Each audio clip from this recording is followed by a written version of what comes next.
শালা তোর এমন জায়গায় মারবো না, চিৎকার করতে পারবি না, নিঃশ্বাস নিতে পারবি। এটা আবার কোন জায়গা ভাই?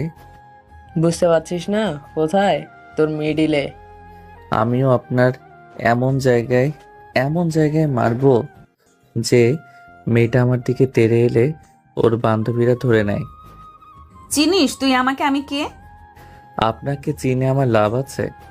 আচ্ছা, যখন ঘটা করে নিজের পরিচয় দিতে চাইছেন তখন দেন শুনি। আপনি কোন গ্রামের আন্টি? বলেন আপনার নাম কি, বাসা কোথায়, কোন ক্লাসে পড়েন? উফ, ক্লাসে না, ক্লাসে কি জব করেন আন্টি? আন্টি লাগছে তো ওই আর কি। আপনার ফোন নাম্বার কি? শালা তোকে তো কি করব সেটা উপরওয়ালাই জানে। এই ছাড় তোরা, ওর একদিন কি আমার একদিন।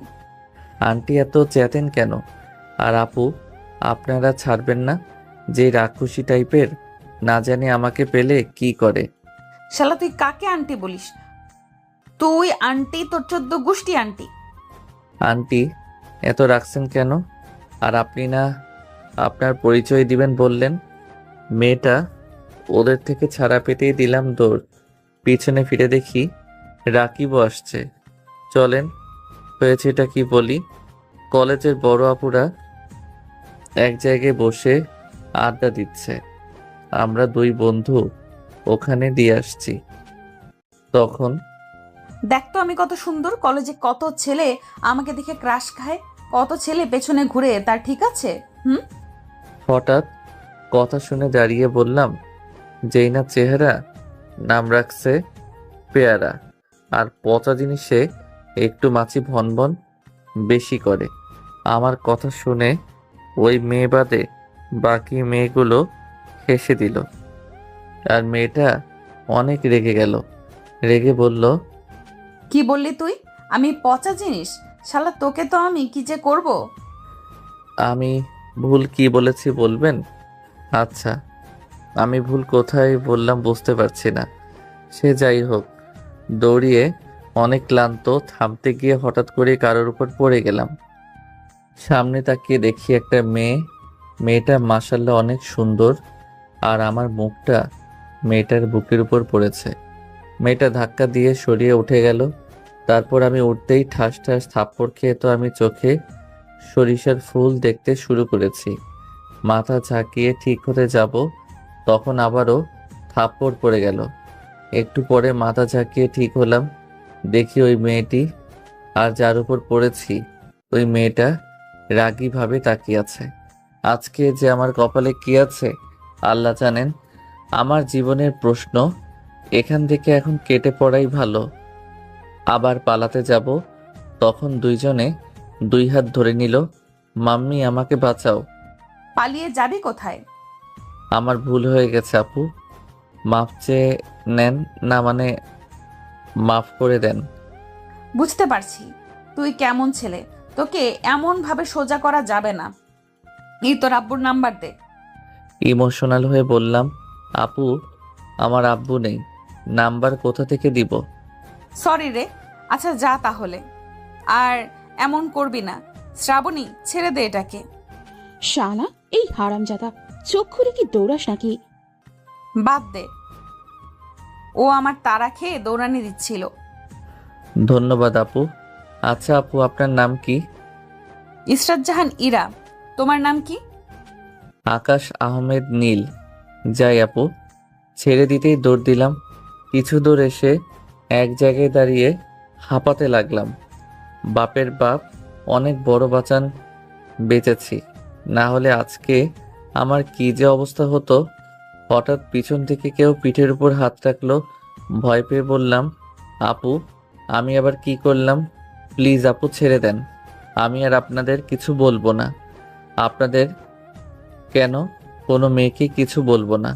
পিছন থেকে হাসির শব্দ এলো, পরিচিত কণ্ঠ। হুম, রাকিব শালা হাসে। ঘুরে রেগে গিয়ে বললাম, শালা, তোর নানির খালি ঘর এমন ভাবে ভয় দেখাস কেন? হা হা হা। তুই যে এত ভীতু জানতাম না। এমন মাইন্ডকার চিপায় যখন পড়বি তখন বুঝবি কি অবস্থা হয়। তা বুঝলাম, কিন্তু আঙ্কেলকে জীবিত থাকতে মেরে দিলি। যান বাঁচানো ফরজ, না হলে আজকে আমার মান সম্মান কেউ বাঁচাতে পারতো না। আচ্ছা বন্ধু, ওরা কোন ক্লাসে পড়ে রে? এতদিন ধরে ক্লাস করি, ঘুরে ঘুরে সবাইকে দেখে বেড়াই, কিন্তু এদের তো দেখতে পাইনি কখনো। আমাদের ক্লাসে যখন দেখিনি তখন আমাদের ক্লাসের না, অন্য ক্লাসে পড়তে পারে। খোঁজ নিতে হবে কোন ক্লাসে পড়ে। এমনভাবে আমাকে দৌড়ানি দেওয়ার শাস্তি দেওয়া লাগবে। এই জন্য বলে কুত্তার লেজ কখনো বাঁকা হবে না, আর তুইও কখনো ভালো হবি না শালা। দূর হ, তেমন কিছু হবে না। আগে চল ওই সেমরিদের সাথে কথা বলে আসি। ওই নীলা মেয়েটা কিন্তু আমার উপর ফিদা। ভাবতেই ভালো লাগে আমাকেও কেউ পছন্দ করে। পচা জিনিসে একটু মাছি বেশি ভনভন করে। অপমান করলি তো, কিন্তু আমি গায়ে মাখলাম না। তোর যে শরীরে গন্ডারের চামড়া, তোর কি এতগুলো তোর কি এগুলো কিছু মনে হবে? আঙ্কেলের কাছে এত মায়ের খাস, কিন্তু তোর শিক্ষা হয় না। চিন্তা নাই, সমস্যা নাই। আচ্ছা চল ওদের কাছে যাই। নীলারা দাঁড়িয়ে আছে, ওদের কাছে গেলাম। হাই, কি অবস্থা সবার? এই তো ভালো, তুমি? আলহামদুলিল্লাহ। আজকে তোমাকে কত কিউট লাগছে ইয়ার। সত্যি? এই মেয়েদের একটা সমস্যা, কেউ প্রশংসা করলে লজ্জা একবারে লাউডোঙা হয়ে যায়। ঢং। চুপ কর শালা। লজ্জা ঢং মেয়েদের অলংকার। ওরা করবে না তো তুই করবি নাকি? ঠিক বলছো, এই জন্য তো তোমাকে এত ভালো লাগে। তাই নাকি? এত ভালো লাগে কেন? জানি না তো, কিন্তু দেখলাম একটা আপু তোমাকে তাড়া করছিল, কিন্তু কেন? উনি নিজের রূপের প্রশংসা করছিল। আমি সেটা শুনে বললাম, যেই না চেহারা, নাম রাখছে পেয়ারা। আমার কথা শুনে ওখানে সবাই হেসে দিল। আমি চুপ করে ওদের হাসি দেখছি। নীলা হাসি থামিয়ে দিয়ে বলল, ছোট থেকেই কেমন ফাজিল নাকি? আম্মু তো তাই বলে। আচ্ছা ক্লাসে যাবা না? চলো, সময় তো হয়ে গেল। তাই সবাই ক্লাসে চলে এলাম। কিছুক্ষণ পর স্যার এলো, তাই ক্লাস করতে লাগলাম। চলেন পরিচিত হয়ে নেই। আমি আকাশ আহমেদ নীল। এইবার অনার্স ফার্স্ট থেকে সেকেন্ড ইয়ারে উঠলাম। আব্বু এই কলেজেরই প্রিন্সিপাল, অনেক রাগী। বড় একটা ভাইয়া আছে, উনিও জব করেন। বিয়ে হয়নি, তবে মেয়ে দেখছে।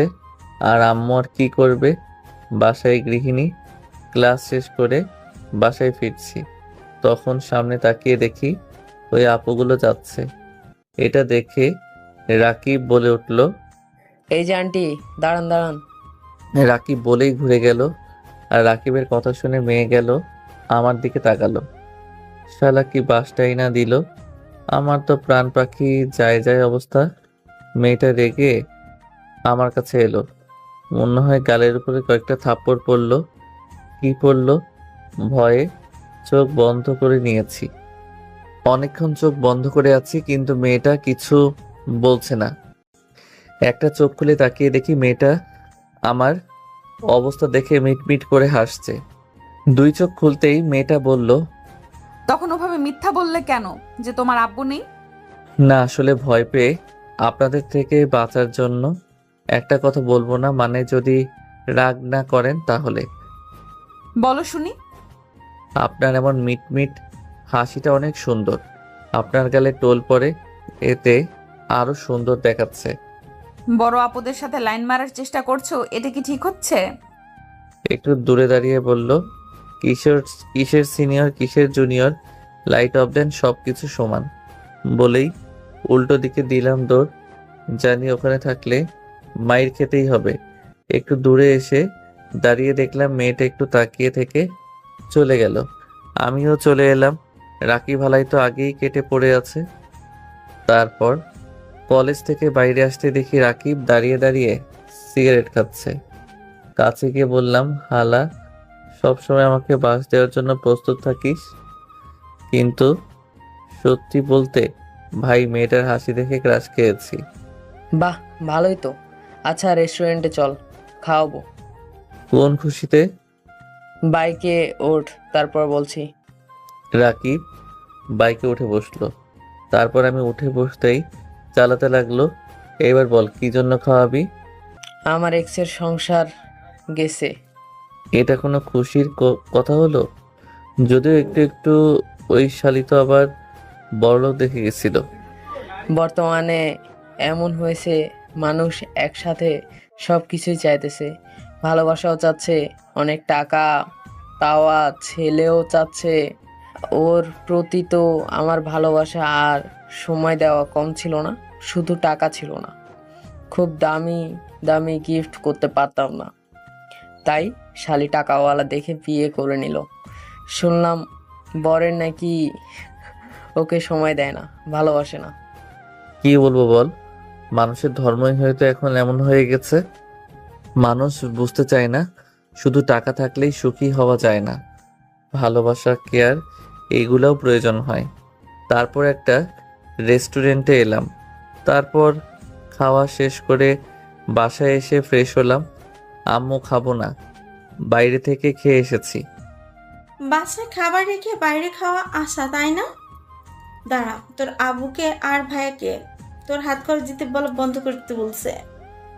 আরে আমি আমার টাকা দিয়ে খাইনি তো, রাকিব ট্রিট দিয়েছিল। কি এমন খেয়েছিস যে আর কিছু খাবি না? কাচ্চি খেয়েছি। আচ্ছা এখন রুমে যাই। আম্মু, ও আম্মু, আমাকে একটা বাইক কিনে দিতে বলো না, আমারও তো ইচ্ছা করছে একটা বাইক চালাতে। ওইসব বাইকটাই খাবে না, বাইক চালাতে গিয়ে কোথায় কি হয় তার ঠিক নেই, আমি কিছু বলতে পারবো না। ধুর ধুর, মন খারাপ করে রুমে এসে ফোন চাপতে চাপতে ঘুমিয়ে পড়লাম। বিকেলে ঘুম থেকে উঠে দেখি ভাইয়া ছাদে যাচ্ছে, পিছনে পিছনে আমিও গেলাম। ভাইয়া আমার থেকে 4 বছরের বড়, তাই তুই করেই বলি, তুমি বলা হয় না।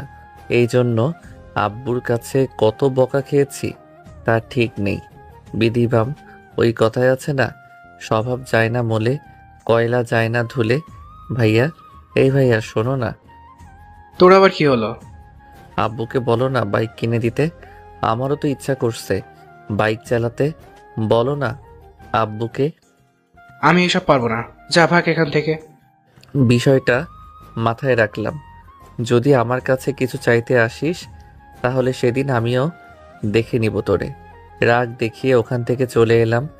তারপর রাকিবকে ফোন দিয়ে ডাকতেই কিছুক্ষণ পর ও আমার বাসার সামনে আসে, তাই ওর সাথে বেরিয়ে পড়লাম। হালার ট্যাঙ্কি, মাঝে মধ্যে আমাকে ওর বাইকে তেল ভরে দেওয়া লাগে। তারপর ঘোরাঘুরি করে রাতে বাসায় এলাম। রাতে খাবার সময় আব্বু বললেন, তোমার জন্য একটা সম্বন্ধ আসছে, মেয়েটাও অনেক ভালো। তুমি অনেক মেয়ে রিজেক্ট করছো, আমি আর না শুনতে চাই না। আব্বু, আমাকে আর একটু সময় দাও। তুমি একটু একটু করে অনেক সময় নিয়েছো, আর না। আর কয়েকদিন সময় দাও, তারপর না হয় বলছি। ওকে ঠিক আছে, আমি যেন 2 দিন পর না শুনতে না পাই।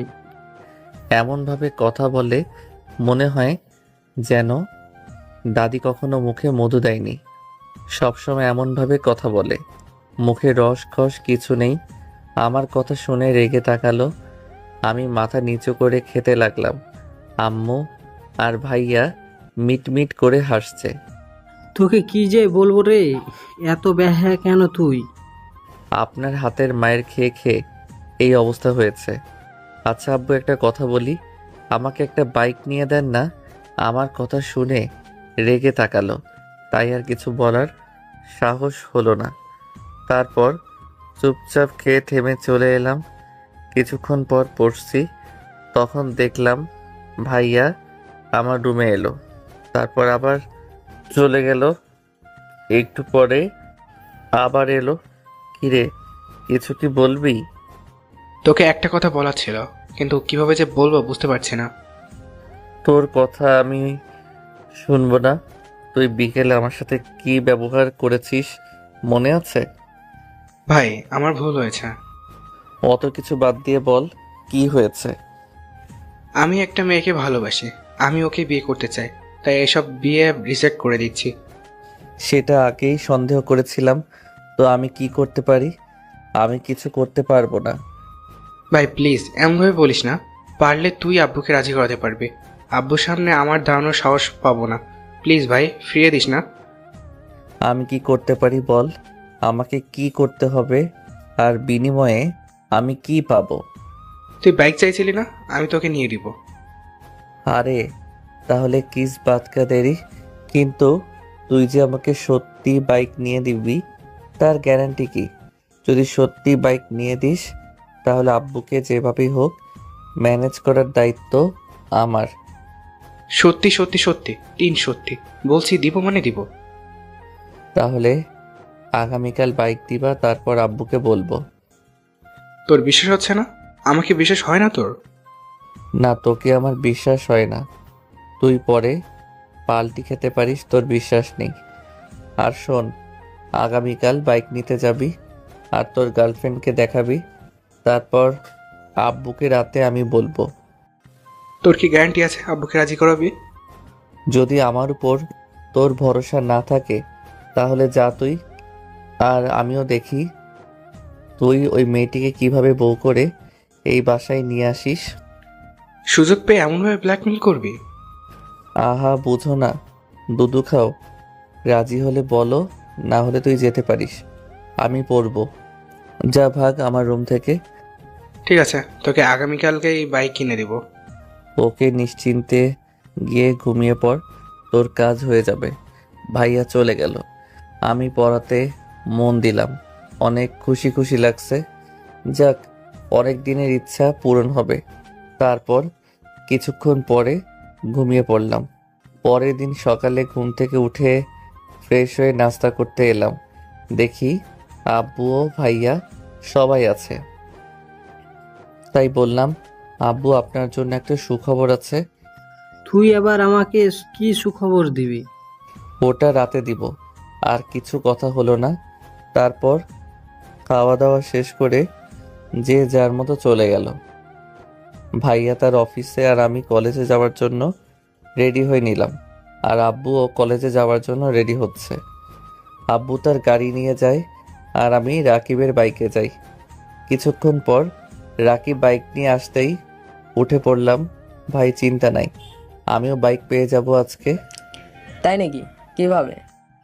তারপর রাকিবকে বললাম, ভালোই তো। তারপর কলেজে চলে এলাম। এসে হাঁটছি, তখন দেখি ওই মেয়ে গেল এদিকে আসছে। বুঝলাম না এর সাথে কেন বারবার দেখা হয়। সামনে আসতেই বললাম, আসসালামু আলাইকুম আপু, কেমন আছেন? আমার কথা শুনে মেয়েটা হা করে তাকিয়ে আছে। এত ভদ্রভাবে কথা বলিস, কাহিনী কি রে পিচ্ছি? আচ্ছা, আমাকে কোন দিক দিয়ে পিচ্ছি মনে হচ্ছে? আজকে আমাদের বিয়ে হলে 10 মাস পর আপনার কোলে একটা বাচ্চা চলে আসবে, আর আমাকে বাচ্চা বলেন? তুই এত হারামি কি জন্য বলতো? তা তো আমারও অজানা। আচ্ছা আপু, আপনার বাসায় কি আপনি বড় মেয়ে? এটা জেনে কাজ কি? আহা, বলেন না। আমি বড় মেয়ে এবং ছোট একটি বোনও আছে। ও আচ্ছা আচ্ছা, বুঝলাম। আচ্ছা আপু, ফ্রেন্ড? ছোট হয়ে বড় আপুদের সাথে ফ্রেন্ডশিপ করছিস, কারণ কি রে? তেমন কিছু না, ভাবছি আপনার সাথে ফ্রেন্ডশিপ করে আপনার ছোট বোনকে পটিয়ে প্রেম করব। ওরে সাবানা, তোর তো দেখে ভালোই সাহস রে। আমার সামনে বলিস আমার ছোট বোনের সাথে প্রেম করবি? এত রেগে যাওয়ার কি আছে? জানেন গতকাল কি হয়েছে? কি হয়েছে শুনি। গতকাল এমনিতেই মশা বেশি লাগছিল, তাই মশাই টাঙিয়ে লাইট অফ করে শুয়েছি। তখনও মা দেখি কয়েকটি মশা পিছনে লাইট জ্বালিয়ে আমাকে খুঁজছে। আমার কথা শুনে আপুগুলো হেসে দিল। আরে গর্ধপ, ওগুলো মশা না, ওগুলো জোনাকি পোকা। আসলে ওই আর কি, জানতাম না, আজকে আপনার থেকে জানলাম। কি রে, তুই এগুলো বলে আমাকে পটানোর চেষ্টা করছিস? ও মা, আপনাকে আমি পটাতে যাব কেন? আর আমি আপনার মতো আন্টিকে পটিয়ে কি করব? দেখ, একদম ভালো হচ্ছে না কিন্তু। আহা, রাগেন কেন? আমি আপনাকে কি এমন বলেছি? তোকে আমি পরে দেখে নিব, একবার সুযোগ পেয়ে যাই। আচ্ছা, আপনি আমার সামনে আছেন, আমি আপনার সামনে আছি, আমাকে দেখতে পাচ্ছেন। এখন প্রশ্ন হচ্ছে, এমনভাবে সরাসরি দেখতে পেয়েও কোনোভাবে দেখতে চাইছেন মানে কিভাবে দেখতে চাইছেন বলবেন? খুলে দিই, সব কিছু দেখবেন? ছি ছি, শালা তোকে তো আমি আজকে মেরেই ফেলবো। ইরাপুর তেড়ে এলে দিলাম সামনের দিকে দৌড়। কত ফাজিলের ফাজিল, মুখে কোনো কিছুই আটকায় না, যা মুখে আসে সেটাই বলে দিচ্ছে। হালাই কি আমাদের সামনে আসছে না? আমরাও সামনে যাচ্ছি, গতকাল থেকে পেছনে পড়েছে। প্রিন্সিপাল স্যার তো অনেক রাগী, কিন্তু তার ঘরে এমন একটা কিভাবে থাকতে পারে মাথায় আসছে না। ওদের ভিতরে আমাকে নিয়ে গবেষণা করছে। আমি আর রাকিব একটা জায়গায় এসে বসলাম, তারপর আড্ডা দিতে থাকলাম। তারপর ক্লাসের সময় হতেই ক্লাসে চলে এলাম। তারপর ক্লাস শেষ করে টিফিন পিরিয়ডে ঘুরে ঘুরে দেখতে লাগলাম।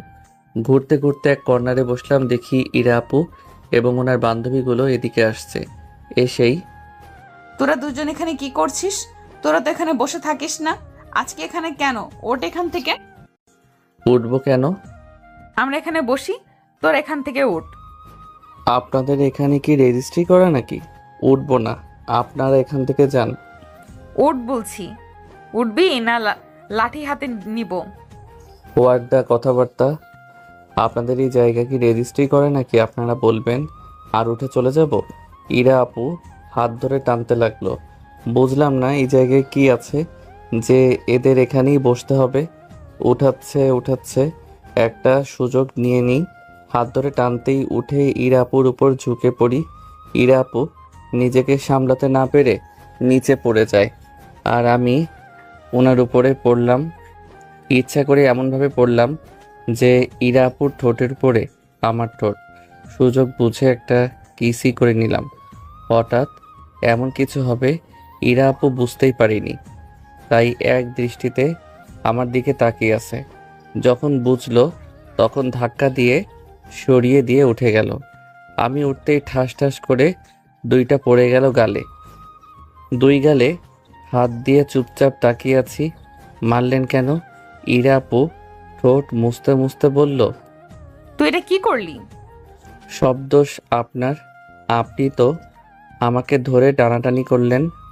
তুই ইচ্ছে করে আমার উপর পড়েছিস আর ইচ্ছে করে কিস করেছিস। আমি মোটেও ইচ্ছা করে কিছু করিনি, সব কিছু আপনার জন্য হয়েছে। তোকে তো আমি আজকে মেরেই ফেলবো। কথাটা বলে এসে আমার গলা চেপে ধরল। ইরাপুর বান্ধবীরা এসে ওকে ছাড়ানোর চেষ্টা করছে, কিন্তু অনেক শক্ত করেই ধরেছে। বাপরে বাপ, কি শক্তি! ছাড় তোরা ওকে, আমি মেরেই ফেলবো। ইরা আপুকে কয়েকজন টেনে ছাড়িয়ে নিতেই আমি কাশতে শুরু করলাম। কি সাংঘাতিক মেরে বাবা! রাকিব আমাকে হাত ধরে টেনে নিয়ে আসছে, এখনো ইরাপুর বান্ধবীরা ওকে ধরে আছে। মাথায় শয়তানি বুদ্ধি এলো। রাকিবের হাত ছাড়িয়ে ইরাপুর কাছে গিয়ে ঠোঁটের উপর কিস করলাম। তারপর আর এক মুহূর্ত না দাঁড়িয়ে দিলাম দৌড়, আর বললাম এটা আমার গলা চেপে ধরার জন্য। এক দৌড়ে ক্লাসরুমে চলে এলাম। একটু পরে রাকিব এলো, এসে বলল, দেখ, এটা কিন্তু ঠিক নয়। আচ্ছা বল, আমি কি প্রথমে কিছু বলেছিলাম? নিজে থেকেই তো ঝগড়া করতে এলো। ওইসব বাদ দে, এখন স্যার আসবে। বসে আছি তখন পিয়ন এসে বলল যে আব্বু নাকি আমাকে ডেকেছে। বুঝতে পারছি আব্বুর কাছে নালিশ চলে গেছে। আজকেও তোর কপালে দুঃখ আছে। সেটাই তো দেখছি, কিন্তু ও যে আব্বুর কাছে গিয়ে বলে দিবে বুঝতে পারিনি। আচ্ছা যাই, দেখে আসি। উঠে আব্বুর রুমে এলাম, দেখি ইরা আপু আর ওর বান্ধবীরা দাঁড়িয়ে আছে। ইরা আপুর কাছে গিয়ে বললাম, আপনি অন্যভাবে শাস্তি দিতেন। আব্বুকে বলা কি খুব বেশি প্রয়োজন ছিল? দাঁড়িয়ে দাঁড়িয়ে দেখেন আমার এখন কি অবস্থা হয়। মেয়েটাকে বলেছিস আমার কাছে নালিশ এলো কি জন্য? না, আসলে আব্বু আর কিছু না বলে একটা লাঠি দিয়ে পিঠের উপর কয়েকটা ব্যথায় চোখ দিয়ে পানি বের হয়ে গেল, তাও চোখ বন্ধ করে দাঁড়িয়ে আছি। একটু পরে বলল, মেয়েটার কাছে মাপ চেয়ে নে, আর বল কখনোই কোনো মেয়েকে কিছু বলবি না, মেয়েদের দিকে চোখ তুলেও তাকাবি না। সরি আপু, আর আপনাকে কিছুই বলবো না, আপনার সামনেও যাব না। ওই মরেই যাই, এই জীবন রেখে হবেটা কি? কি বলি তুই? তোকে তো তাই করতে মন চাই মাঝে মধ্যে, একমাত্র তোর জন্য আমাকে মাঝে মধ্যে ছোট হতে হয়। ঠিক আছে, আর কোনো মেয়ের সামনে যাব না, এখন আমি যাই। আল্লাহ, তুমি আমার ঘরে এমন সন্তান না দিলেও পারতে। আচ্ছা ঠিক আছে, ঠিক আছে, সত্যি সত্যি যেদিন থাকবো না সেদিন শুধু আফসোস করবেন। তুই না থাকলে ভালো হবে, যা এখন। ওখান থেকে বেরিয়ে ক্লাসরুমে চলে এলাম। আস্তে আস্তে রাকিব বলল, কিরে, আঙ্কেল কি বলল? ওর দিকে পিছন ঘুরিয়ে বললাম, এইবার আমার গেঞ্জি তুলে দেখো। আমার কথা শুনে রাকিব গেঞ্জি একটু উপরে উঠিয়ে বলল, মেরে কি অবস্থা করেছে! আচ্ছা, এ তো মার খাস, তাও তোর একটু কি লজ্জা করে না? বাদ দে তো। আচ্ছা তা যাই হোক, শরীর অনেক ব্যথা করছে। কোনো রকম বাকি ক্লাসগুলো শেষ করে রাকিব আমি বেরিয়ে এলাম। রাকিবের বাইকের কাছে আসতেই দেখি ইরা আপু এবং ওনার বান্ধবীরা দাঁড়িয়ে আছে। বুঝলাম না ওখানে আবার কেন দাঁড়িয়ে, তা যেই কারণেই হোক। তুই বাইক নিয়ে গেটের কাছে আয়, আমি ওখানেই দাঁড়াচ্ছি। আমি গেটের কাছে এলাম আর রাকিব ওর বাইকের কাছে গেল। যেতেই, তোর ফ্রেন্ড কোথায়? কেন আপু? আমি বুঝতে পারিনি ওকে এতটা মারবে। আমি ভাবলাম হয়তো কিছু একটা বলবে, যেন আমার সাথে এমন না করে, কিন্তু এভাবে যে মারবে বুঝতে পারিনি। ওগুলো আর কিছু হবে না, আর ওগুলো কিছু মনেও করে না। এমনভাবে আঙ্কেলের কাছে কত যে মার খেয়েছে তার ঠিক নেই। আর চিন্তা নেই, আপনার সাথে কোনো প্রকার দুষ্টুমি আর সামনেও আসবে না। তা ঠিক আছে, কিন্তু তোমার ফ্রেন্ড কোথায়? আবার কি মার খাওয়ানোর ইচ্ছে আছে নাকি? ওর খোঁজ কেন করছেন বুঝতে পারছি না। আপনাদের মেয়েদের সমস্যাটা কোথায় বুঝতে পারছি না। আপনি ওকে শাস্তি দিয়েছেন না, অভিযোগ করেছেন না। আপনি চেয়েছেন আপনার সামনে যেন না যায়, ওটাই করেছে। আপনার সাথে দুষ্টুমি বা ফাজলামি কিছুই করবে না, ওটা চেয়েছেন, ওটাই হয়েছে। তাহলে আবার ওকে কেন খোঁজ করছেন? আবারও কি মার খাওয়াতে চান? না, এখনো প্রতিশোধ নেওয়া হয়নি। এমনিতেই অনুশোচনায় ভুগছিলাম, তার উপর রাকিবের এমন কথাই ইরা আপু কেঁদে দিয়েছে। রাকিব সেদিকে খেয়াল না করে বাইক নিয়ে আমার কাছে আসতে উঠে পড়লাম। চলো ফার্মেসি থেকে মেডিসিন নিয়ে ওষুধ নেই, অনেক ব্যথা করছে রে ভাই। তোর একটু লজ্জা হওয়া দরকার। শালা, এত মার খাচ্ছিস তাও তোর শিক্ষা হয় না। ধুর বাদ দে। তারপর রাকিব আমি ফার্মেসিতে এলাম, তারপর কিছু মেডিসিন নিয়ে বাসায় এলাম। আম্মুকে কিছু বলা যাবে না, আর জানি ওই হিটলার ফাদরও আম্মুকে বলবে না। রাকিব বাসায় রেখে চলে গেল, আমিও বাসার ভিতরে এসে ফ্রেশ হয়ে খেতে এলাম। আম্মু খাবার দাও, দেখে আব্বু এলো। আমি কিছু বললাম না। আম্মু খাবার দিতেই চুপচাপ খেয়ে রুমে এসে শুয়ে পড়লাম। বিকেলে ভাইয়ার ডাকে ঘুম ভাঙলো।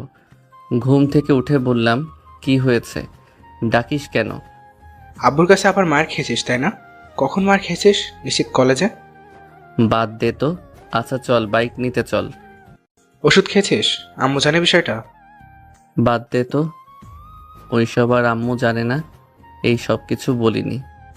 আচ্ছা তুই রুমে গিয়ে রেডি হয়ে নে, আমি ফ্রেশ হয়ে আসছি। আর ভাবিকে ডেকেছিস নাকি? ডেকেছি, আসবে বলেছে। আচ্ছা তুই রেডি হয়ে আয় তাহলে। ভাইয়া চলে যেতেই উঠে ফ্রেশ হয়ে বের হলাম। ভাইয়াও আসতেই আম্মু দুজনকে দেখে বলল, দুজনে কোথায় যাচ্ছিস? বাইক কিনতে। ভাইয়া বাইক নিয়ে দিবে। কি হঠাৎ কি মনে করে বাইক নিয়ে দিবে? কি রে, তুই ওকে বাইক নিয়ে দিবি, কাহিনী কি বলতো? পরে শুনিও, এখন যাই। ভাইয়া চলো চলো। তারপর বাইরে এলাম। ভাইয়া ওর গাড়ি নিয়ে আসতেই সামনে উঠে বসলাম। তারপর ভাইয়া ব্যাংক থেকে টাকা উঠিয়ে আবার বাইক শোরুমে এলাম। কি বাইক নিয়ে দিবি? R15 ভার্সন 3 নে। সত্যি?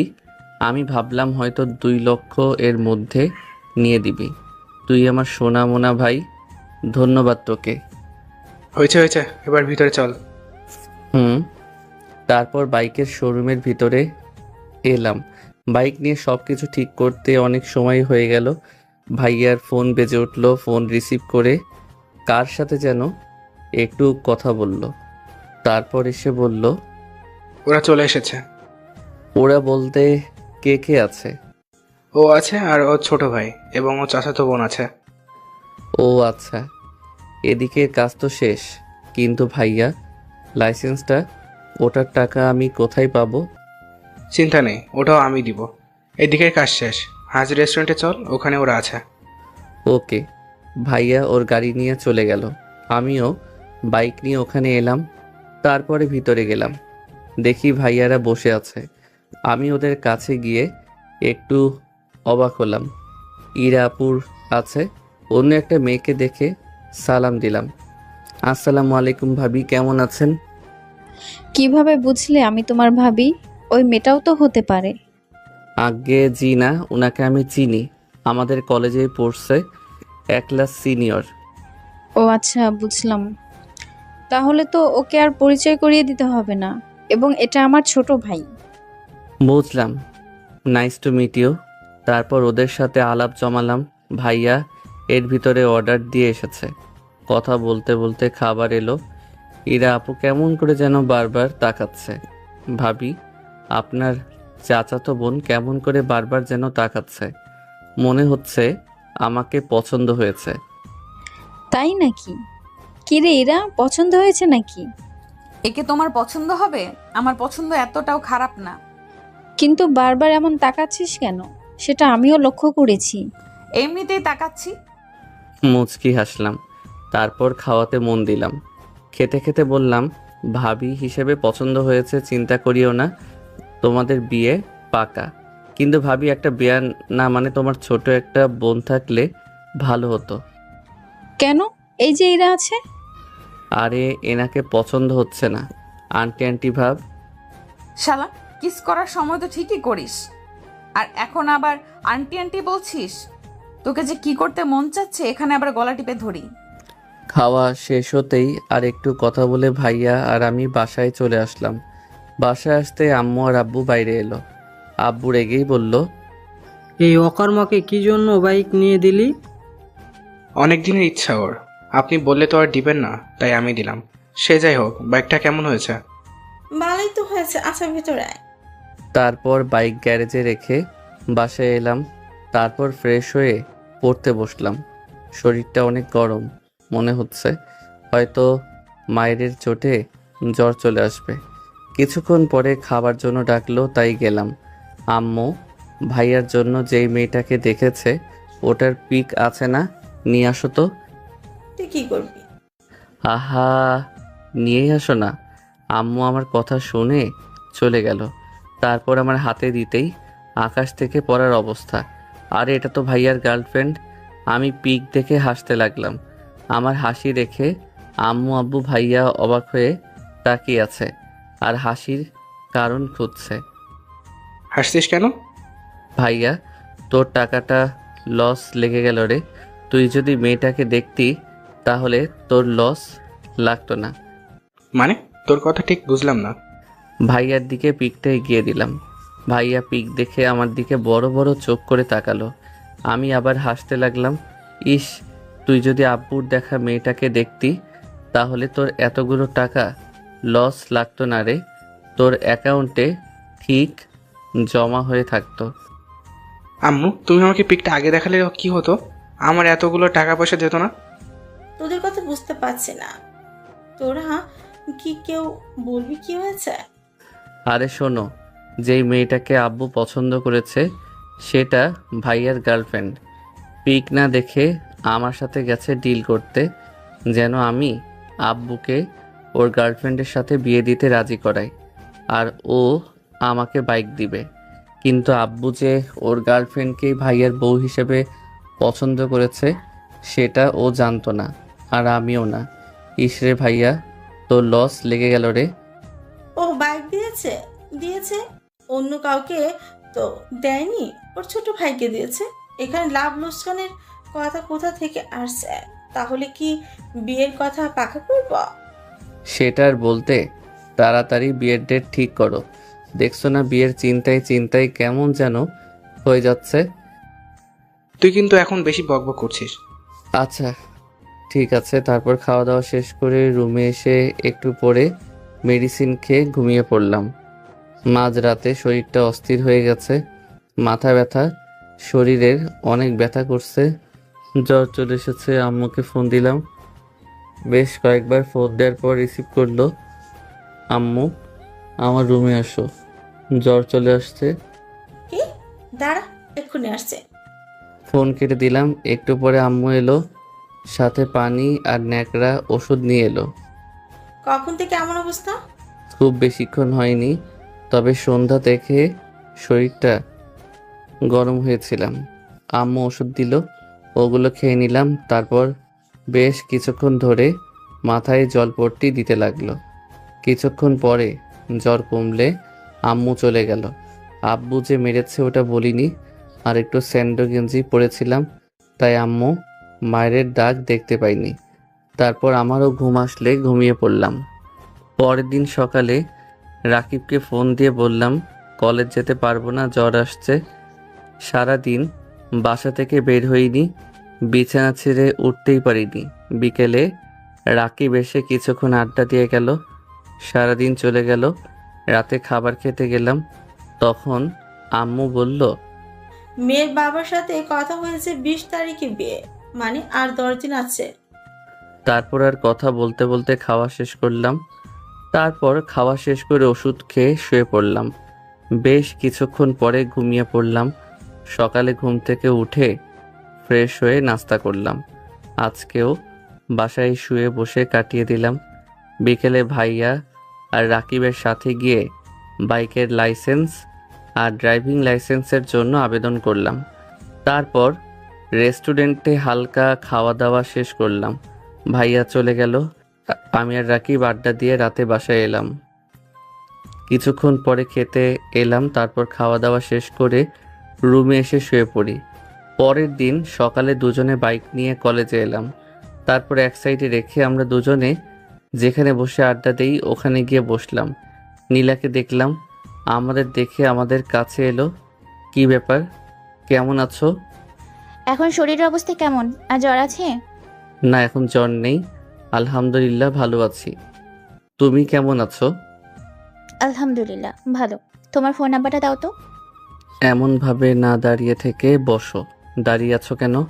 না, দাঁড়িয়ে থাকতে ভালো লাগছে। নীলা মুচকি হেসে আমার পাশে একটু দূরত্ব বজায় রেখে বসলো। তারপর তিনজনে কথা বলতে লাগলাম। ক্লাসের সময় হতে ক্লাসের দিকে আসছি, তখন ইরা আপু পিছন থেকে ডাক দিল, এই যে বেআই মশাই, দাঁড়ান। এমন ডাক শুনে পিছনে ফিরলাম, দেখি ইরা আপু হাসি মুখে আমার দিকে তাকিয়ে আছে। জি বলেন। আর হঠাৎ করে তুই থেকে আপনি যে? আরে তেমন কিছু না, নতুন সম্পর্ক হচ্ছে আপনাদের ফ্যামিলির সাথে, আমাদের বংশের, তাই আর কি। আচ্ছা যাই হোক, সরি সেদিনের জন্য। আমি কিছু মনে করিনি, ইটস ওকে। আচ্ছা যাই তাহলে, ক্লাসের সময় হয়ে আসছে। তারপর আর কিছু না বলে আসতে যাব, তখন আবারও বলল, তুমি কি আমাকে ইগনোর করে যাচ্ছ? দেখেন, আপনি সেদিন কি বলেছিলেন আর কি অভিযোগ করেছিলেন, আর আব্বু সেদিন কি বলেছিল মনে নেই? আপনি কি আব্বুর কাছে মার খাওয়াতে চান নাকি? সেদিন যে স্যার ওভাবে আমাকে মারবে বুঝতে পারিনি। আমি সেদিনের বিষয় নিয়ে অনুশোচনায় ভুগছি। আর এটাও তো বলেছিল যে কোনো মেয়ের সাথে কথা না বলো, কিন্তু আমি তো দেখলাম একটা মেয়ের সাথে বসে বসে খুব জমিয়ে আড্ডা দিচ্ছিলাম। আমার ইচ্ছা। আচ্ছা তা যাই হোক, ক্লাসের সময় হয়ে এসেছে, যাই। আর আমিও রিয়েলি সরি আপনার সাথে ওই রকম করার জন্য। তবে হ্যাঁ, ওই কিসের বিষটা সারা জীবন মনে থাকবে। আমার কথা শুনে ইরা আপু কেমন লজ্জা পেল। আর কিছু বলার আগে চলে এলাম। রাকিব আগেই চলে আসছে, তারপর ক্লাস করতে লাগলাম। এমনভাবে কয়েকদিন চলে গেল। ইরা আপু কেমন নিজে থেকেই কথা বলতে আসে, আমিও বলি। মাঝে মধ্যে যখন ওই সেদিনকার কিসের কথা মনে পড়ে, তখন ওনার কথা ভাবি। ভাবতে ভাবতে অনেকটাই ভেবে ফেলেছি। ওনার প্রতি একটু একটু করে ভালো লাগা সৃষ্টি হয়েছে। হয়তো কখনো দেখা গেছে ভালোবাসায় পরিণত হবে। আমার মতোই হয়তো ওনারও অবস্থা, তাই হয়তো নিজে থেকে কথা বলতে আসে। তাছাড়া তো আর কোনো কারণ দেখতে পাচ্ছি না। শোনো না, মনে হচ্ছে ইরা আপুর প্রতি একটু একটু করে ভালোবাসা সৃষ্টি হচ্ছে। এইসবের ভিতরে যাস না। মনকে বুঝিয়ে যেখান থেকে গেছে ওখান থেকে ফিরে আয়। কষ্ট ছাড়া সুখ পাবি না। আর কয়েক বছর অপেক্ষা করে একটা চাকরি খুঁজে বিয়ে করে নিবি, ওটাই ভালো হবে। ইরাপুর মনেও মনে হচ্ছে আমার প্রতি ভালো লাগা তৈরি হয়েছে। যদি তাই হয়ে থাকে বিয়ে করে নে। এইসব রিলেশনে যাস না, তোকে তোর ভালোর জন্যই বলছি। আর নীলা মেয়েটাও মনে হচ্ছে তোকে ভালোবাসে। ওর প্রতি কখনো আমার ফিল আসেনি, ইরাপুর প্রতি আসছে। আর তেমন হলে ভাবিকে পটিয়ে ওর বোনকে বিয়ে করে নিব। তোকে তোর ভালোর জন্য বলা। এখন বাকিটা তুই ভেবে দেখ, যেটা ভালো মনে হয় সেটা কর। দুজনে কথা বলতে থাকলাম এমনভাবে। আরও কয়েকটা দিন চলে গেল। আগামীকাল ভাইয়ার বিয়ে, কাজিনগুলো আসছে। এই আপুর সাথে কথা বলা, মিস করা, এগুলো করতে করতে ভালোবেসে ফেলেছি। মনে হচ্ছে ইরা আপুও ভালোবাসে, ছোট তাই হয়তো বলতে পারছে না। তবে ভাবছি ইরা আপুকে আজকে প্রপোজ করব, তাই সব রকম প্রস্তুতি নিয়ে এসেছি। ভয় হচ্ছে অনেক, কিন্তু ভয় পেলে চলবে না, প্রপোজ করতেই হবে, না হলে শান্তি পাবো না। প্রপোজ করার জন্য ফুলও নিয়ে আসছি।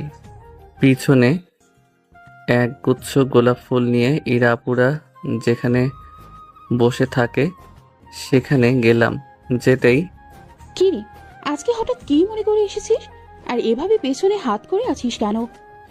আছে কিছু না বলে ইরাপুর সামনে হাঁটু গেড়ে বসে বলতে লাগলাম, বহুদিনের লুকানো ইচ্ছা ছিল আমার স্বপ্নে দেখা সেই মেয়েটাকে দেখার। তোমাকে প্রথম দিন দেখার পর মনে হয়েছে তুমি আমার স্বপ্নের সেই মেয়েটি। তোমাকে আমি দেখব বলে কত পূর্ণিমা অমাবস্যা পার করে দিয়েছি, নির্ঘুম কাটিয়েছি, কত অস্থির দিন রাত, কতই না স্বপ্ন এঁকেছি তোমাকে ঘিরে। তোমাকে দেখার পর থেকে যখনই তোমাকে দেখেছি তখনই তোমার দিকে অবলক দৃষ্টিতে তাকিয়ে থেকেছি। আমি দেখেছি তোমার দুই চোখ জুড়ে কোনো এক স্বপ্নের গাঢ় ছায়া। আমি সেই স্বপ্নময় চোখের দিকে বিভোর হয়ে তাকিয়ে থেকেছি কত। এবার আমার স্বপ্নের তুমি সত্যি হয়ে সামনে এসে দাঁড়াও। একটিবার আমি প্রাণ ভরে দেখে নেই তোমায়। প্রিয়তমা, একটাবার ভালোবেসে দেখো আমায়। আমি তোমার চোখে কখনো পানির ছিটে ফোঁটা আসতে দিব না, কখনো কষ্ট পেতে দিব না, কথা দিচ্ছি। যেদিন শুনলাম তুমিও আমাকে ভালোবাসো সেদিন আমি পৃথিবীর সবচেয়ে খুশি ব্যক্তি ছিলাম। প্রিয়তমা, আমিও তোমার রূপের মায়ে জড়িয়ে পড়েছি। আমিও হারিয়েছি পথ, জানি না আমি কোন পথ দিয়ে যাব। তুমি কি আমাকে সেই পথের হদিশ দিবে যেই পথে তোমাকে পাবো? প্রিয়তমা, তোমার হাতটি ধরে তোমার সাথে পাশাপাশি হেঁটে পায়ে পা মিলিয়ে চলার অধিকার দিবে তোমাকে তুমি করে বলার।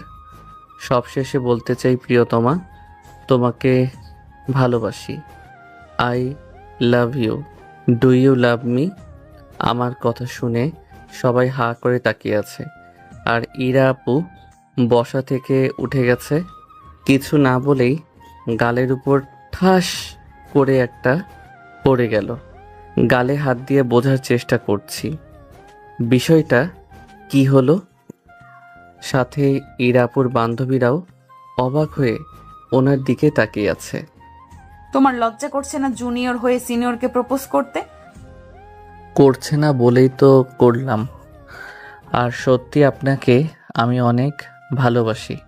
তা আমি কি করব? আমি ভালোবাসি না। ও, আমি ভাবলাম হয়তো আপনিও আমাকে ভালোবাসেন, তাই প্রপোজ করলাম। মানে এই কয়েকদিন ভালোভাবে কথা বলেছি বলে ধরে নিয়েছো আমি তোমাকে ভালোবাসি? তোমাদের ছেলেদের এই একটাই সমস্যা, কোনো মেয়ে ভালো করে কথা বললেই ধরে নেয় যে ওই মেয়েটি ওকে ভালোবাসে। না, আসলে ওই আর কি ভাবছিলাম। আচ্ছা, তা যাই হোক, কিন্তু আমি আপনাকে ভালোবাসি আর আপনিও আমাকে ভালোবাসবেন। এমন ভাবে বলছে মনে হচ্ছে ওর নানির হাতের বানানো মোয়া চাইলেই পেয়ে যাবে। আমি তোমাকে ভালোবাসি না আর পছন্দ করি না। নানির হাতের না, তবে আপনি দিতে পারবেন? ভালোবাসবেন কি না বলেন? না, আমি তোমাকে ভালোবাসি না। কিন্তু আমি তো বাসি। আর আপনিও আমাকে ভালোবাসবেন। ভালোবাসা কি জোর করে পাওয়া যায়? আমি জানি আপনিও আমাকে ভালোবাসেন, এটা আমার বিশ্বাস। দেখো, আমি মজা না, সত্যিই তোমাকে ভালোবাসি না। ও, মনটা খারাপ হয়ে গেল। ধুর, কি না কি ভেবেছিলাম। কিন্তু পিছনে লেগে থাকতে সমস্যা কোথায়? আহা, ভালোবাসেন না ঠিক আছে, কিন্তু আমি জানি আপনিও আমাকে ভালোবাসবেন। কিন্তু আপনার পিছনে কিছুদিন আঠার মতো লেগে থাকতে হবে, এই আর কি। পাগল হয়েছো নাকি? আপনার প্রেমে একদম পাগল হয়ে গেছি। আসেন, দুজনে একসাথে পাবনা যাই। আমারও সব ইচ্ছে নেই। তুমি পাগল হয়েছে, তুমি যাও। সত্যি আপনি আমাকে ভালোবাসেন না? না না না, বলছি তো তোমাকে সত্যি বলছি, আমি তোমাকে ভালোবাসি না। উঠে ফুলগুলো নিয়ে চলে এলাম। রাকিবের কাছে আসতেই রাকিব বলল, কিরে, ফুল নিয়ে গেলি, আবার ফুল নিয়ে ফিরে এলি, ফিরিয়ে দিয়েছে কি? হুদাই বেশি ভাবতাম ইরা আপু আমাকে ভালোই বাসে না। আমি বেশি কিছু ভেবে ফেলেছি। ও, ওই সব বাদ দিয়ে নিজের মতো করে চল, ভালো থাকবি। না হলে সুখ শান্তি সব হারিয়ে ফেলবি। আচ্ছা বাদ দে, ভালোবাসে না তো ভালোবাসে না, এত তাড়াতাড়ি হার মানতে নেই, লেগে থাকতে হয়। মনীষীগণ বলছে কাজ করতে থাকো, কাজ করতে থাকো, কিন্তু ফলের আশা করিও না। কোনো মনীষী এটা বলেছে শুনি? আচ্ছা বাদ দে। তারপর আরও কিছুক্ষণ কথা বলে ক্লাসের সময় হতেই ক্লাসে চলে এলাম। তুইও না ওকে পছন্দ করিস, তাহলে ফিরিয়ে দিলি কেন? পছন্দ করলেই যে ভালোবাসতে হবে না। পছন্দ করি কিন্তু ভালোবাসি না। আর তার উপর আমার চাচাতো বোনের হবু দেবর হতে চলেছে। আগামীকালকেই ওর ভাইয়ের সাথে আমার চাচাতো বোনের বিয়ে। এই সব দেখে আর তেমন কিছু ভাবিনি। কে বিয়ে করার জন্য এখন রিলেশন করে বলতো? টাইম পাস করার জন্য এসব এখন ভালোবাসি। কিছুদিন ঘুরতে ফিরতে তারপর ছেড়ে দিতি। দেখ, হয়তো ওই এই ধান্দায় ছিল, তাই তো সিনিয়রকে প্রপোজ করতে আসছে। দেখ, সত্যিই যদি ও ভালোবাসে আর আপুর দেবর হবে, এই বিষয়টা যদি আপু জানে আর আপু যদি আমার বাবা মাকে বলে দেয়, তাহলে বিষয়টি কেমন হবে ভেবে দেখেছিস? আপুর সম্মান, তার পরিবারের সম্মান, শেষে আব্বু আম্মুর সম্মান যেত। তার থেকে এইসবের ভেতরে না যাওয়াটাই ভালো। বুঝলাম, ওকে তাহলে ভালোভাবে বুঝিয়ে বলে দে। এবার আসলে ভালো করে বলে দিব। এই তো ভালো, তোমার? আমারও ভালো, আমারও ভালো। আজকে কলেজে আসতে মনে হচ্ছে দেরি করে দিয়েছো। হুম। আচ্ছা, তোমার গার্লফ্রেন্ড নেই কেন? প্রেম করিনি তাই নাই। আচ্ছা, তোমার বয়ফ্রেন্ড নেই কেন? তেমন কাউকে ভালো লাগেনি তাই। তোমাকে আমার অনেক ভালো লেগেছে, কিন্তু ভয় করে বলতে। তাই নাকি? কিন্তু আমার তো তোমাকে ভালো লাগে না, আমার তো অন্য একজনকে ভালো লাগে। কে সেই মেয়ে শুনি? আরে কেউ না, মজা করলাম। আচ্ছা বাদ দাও তো, টপিক চেঞ্জ করি। তারপর তিনজনে এমনভাবে কথা বলতে থাকলাম। রাতে কাজিনরা, আমি, ভাইয়া, রাকিব আড্ডা দিচ্ছি। আড্ডা দিতে দিতে রাত 1টা বেজে গেল। তাই যে যার মতো করে গিয়ে ঘুমিয়ে পড়লাম। রাকিব ওর বাসায় চলে গেল। পরের দিন সকালে সবার কথা বলা বলিতে ঘুম ভাঙল। ঘুম থেকে উঠে ফ্রেশ হয়ে নাস্তা করলাম। দেখতে দেখতে 11টা বেজে গেল। তাই বরযাত্রী নিয়ে ভাবিদের বাসায় চলে আসলাম। গেট দিয়ে ঢোকার সময় সব ভদ্র ফকিন্নিগুলো রাস্তা আটকে ধরল। ইরা আপুকে উদ্দেশ্য করে বললাম, এই যে বেয়ান সাহেব, কি চাই এখানে? বেশি না, 10,000 দিলেই হবে। আসতে না আসতেই ভিক্ষুকদের মতো বলছে টাকা দেন। 10,000 টাকা কখনো চোখে দেখেছেন? অপমান করা হচ্ছে না? এই শোধ কিন্তু আমি নিবই। আড্ডা, আচ্ছা দিচ্ছি। পকেট থেকে 10 টাকা ইরাপুর হাতে দিয়ে বললাম, এটা কত? 10 টাকা। ওকে। আর একটা 1000 টাকা হাতে ধরিয়ে দিয়ে বললাম, এটা কত? 1000 টাকা। এই যে 10 আর এই যে 1000 দিয়ে হলো 10,000। এখন সরেন আপনারা, আপনাদেরটা বুঝে পেয়ে গেছেন। এটা চিট করা হলো? এটা হয়নি, এটা মানি না। এটা কিন্তু ঠিক হচ্ছে না। আমরা আপনাদের টাকা বুঝিয়ে দিয়েছি, এখানে সবাই সাক্ষী। 10,000 টাকা দিয়েছি। এখন যদি না যেতে দেন তাহলে কিন্তু আমাদের সাথে বিশ্বাসঘাতকতা করা হবে, কারণ আমরা আপনাদের প্রাপ্য টাকা বুঝিয়ে দিয়েছি। আমার কথা শুনে সবাই সরে যেতেই চলে এলাম। সবার মুখ দেখার মতো ছিল, এবং বিশেষ করে ইরাপুর মুখ। কিন্তু ওরা আমাদের এমনভাবে ছেড়ে দিবে না, ঠিক জুতা চুরি করবে। দোস্ত, ওরা কিন্তু জুতা চুরি করতে পারে। দাঁড়া, নাস্তা শেষ করে ভাইয়ার জন্য এক জোড়া জুতো নিয়ে আসবো। ওদের কাছে কিন্তু হার মানা যাবে না। এটা ঠিক বলেছিস। তারপর ভিতরে চলে এলাম, এসে নাস্তা করলাম। নাস্তা শেষ করে ওর বাইক নিয়ে মার্কেটে গিয়ে চলে গেল। দেখতে দেখতে বিয়েটা শেষ হলো। যাবার সময় জুতা খুঁজে পাওয়া যাচ্ছে না। ইরা আপু আর ওর সাথে যেগুলো আছে ওরা মুখ টিপে হাসছে। ওদের কাছে গিয়ে বললাম, এই যে চুন্নিগুলো, জুতা দেন। মুখ সামলে কথা বলো। কোন দিক থেকে আমাদের চুন্নি মনে হচ্ছে? আমি জানি, এবং ভালো করেই জানি আপনারাই জুতা সরিয়েছেন। ভালোভাবে বলছি, জুতা দিয়ে দেন। টাকা দিয়ে দাও, জুতা দিয়ে দিব। পারলে তোমার ভাইয়াকে খালি পায়ে নিয়ে যাও। কত চান শুনি? 20,000 লাগবে। ইরাপুর কথা শুনে ওনার দিকে ভুরু কুঁচকে তাকালাম। তারপর মুচকি হেসে বললাম, 2,000 নেন, তারপর জুতো জোড়া দিয়ে দিন। হবে না।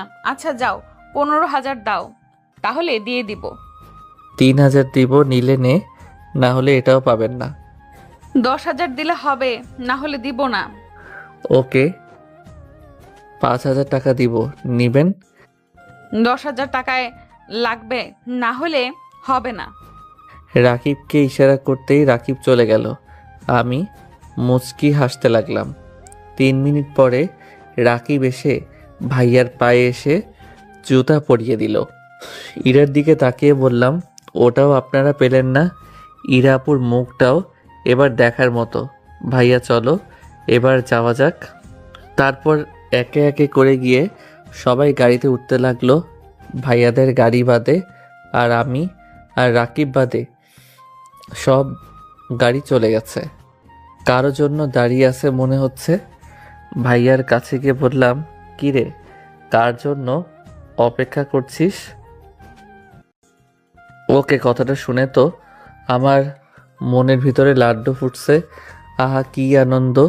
আকাশে বাতাসে আমার লুঙ্গি উড়েছে আকাশে। আমি এক দৃষ্টিতে তাকিয়ে আছি। ইরাপুকে অনেক সুন্দর লাগছে। নীল রঙের গাউন আর নীল স্কার্ফ, উফস যা লাগছে না। হঠাৎ করে ধাক্কা অনুভব করলাম। দেখি রাকিব ধাক্কা দিচ্ছে। দেখেছিস ইরাপুকে কত সুন্দর লাগছে? তা ঠিক আছে, কিন্তু এমনভাবে তাকিয়ে থাকার কি আছে? যে যা ভাবার ভাববে, ওইসব বাদ দে। কাছে আসতেই বললাম, বেআইন সেই লাগছে, একেবারে ঝাঁকা নাকা। দূর হ তুই। চোখ টিপ দিলাম।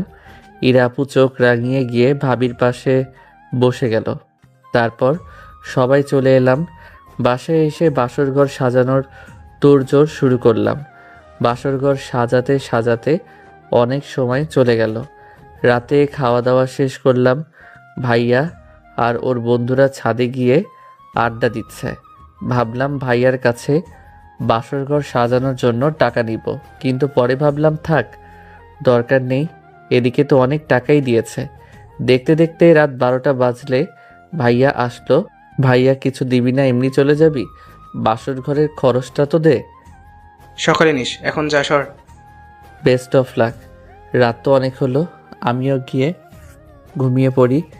রাকিব অনেক আগেই চলে গেছে, তাই রুমে এসে শুয়ে পড়লাম। ইরা আপুকে তেমন চোখে পড়েনি। জানি না কোথায় ঘাপটি মেরেছিল। সকালে যেমন করেই হোক রাজি করাতেই হবে, এইসব ভাবতে ভাবতে ঘুমিয়ে গেলাম। পরের দিন সকালে ঘুম থেকে উঠে ফ্রেশ হয়ে ছাদে গেলাম। দেখি ইরা আপু, ও ছাড়া ছাদে আর কেউ নেই। তাই পাশে গিয়ে দাঁড়িয়ে বললাম, সকাল সকাল ছাদে কি করা হচ্ছে? আমার কথা শুনে চমকে উঠল। তুমি? ও, আশা করিনি বুঝি। তা যাই হোক, আমার ব্যাপারে কি ভাবলেন? তুমি তো তোমাকে তো গত পরশুদিন বলে দিয়েছি আমি তোমাকে ভালোবাসি না, আর তোমার প্রতি কোনো ফিলিংসও নেই। আমি জানি আপনি আমাকে ভালোবাসেন, আর সত্যিই বলছি আমি আপনাকে ভালোবাসি। আমি সত্যি করে বলছি আমি তোমাকে ভালোবাসি না। তুমি বোঝার চেষ্টা করো। আর আমি যদি তোমাকে ভালোবাসতাম তাহলে অবশ্যই রাজি হতাম, তাই না? তুমি বাচ্চা মানুষ না যে বুঝবা না। আচ্ছা, আমি গেলাম। ইরা আপুর হাত ধরলাম। কেন বুঝতে পারছেন না? আমি আপনাকে সত্যি খুব ভালোবাসি।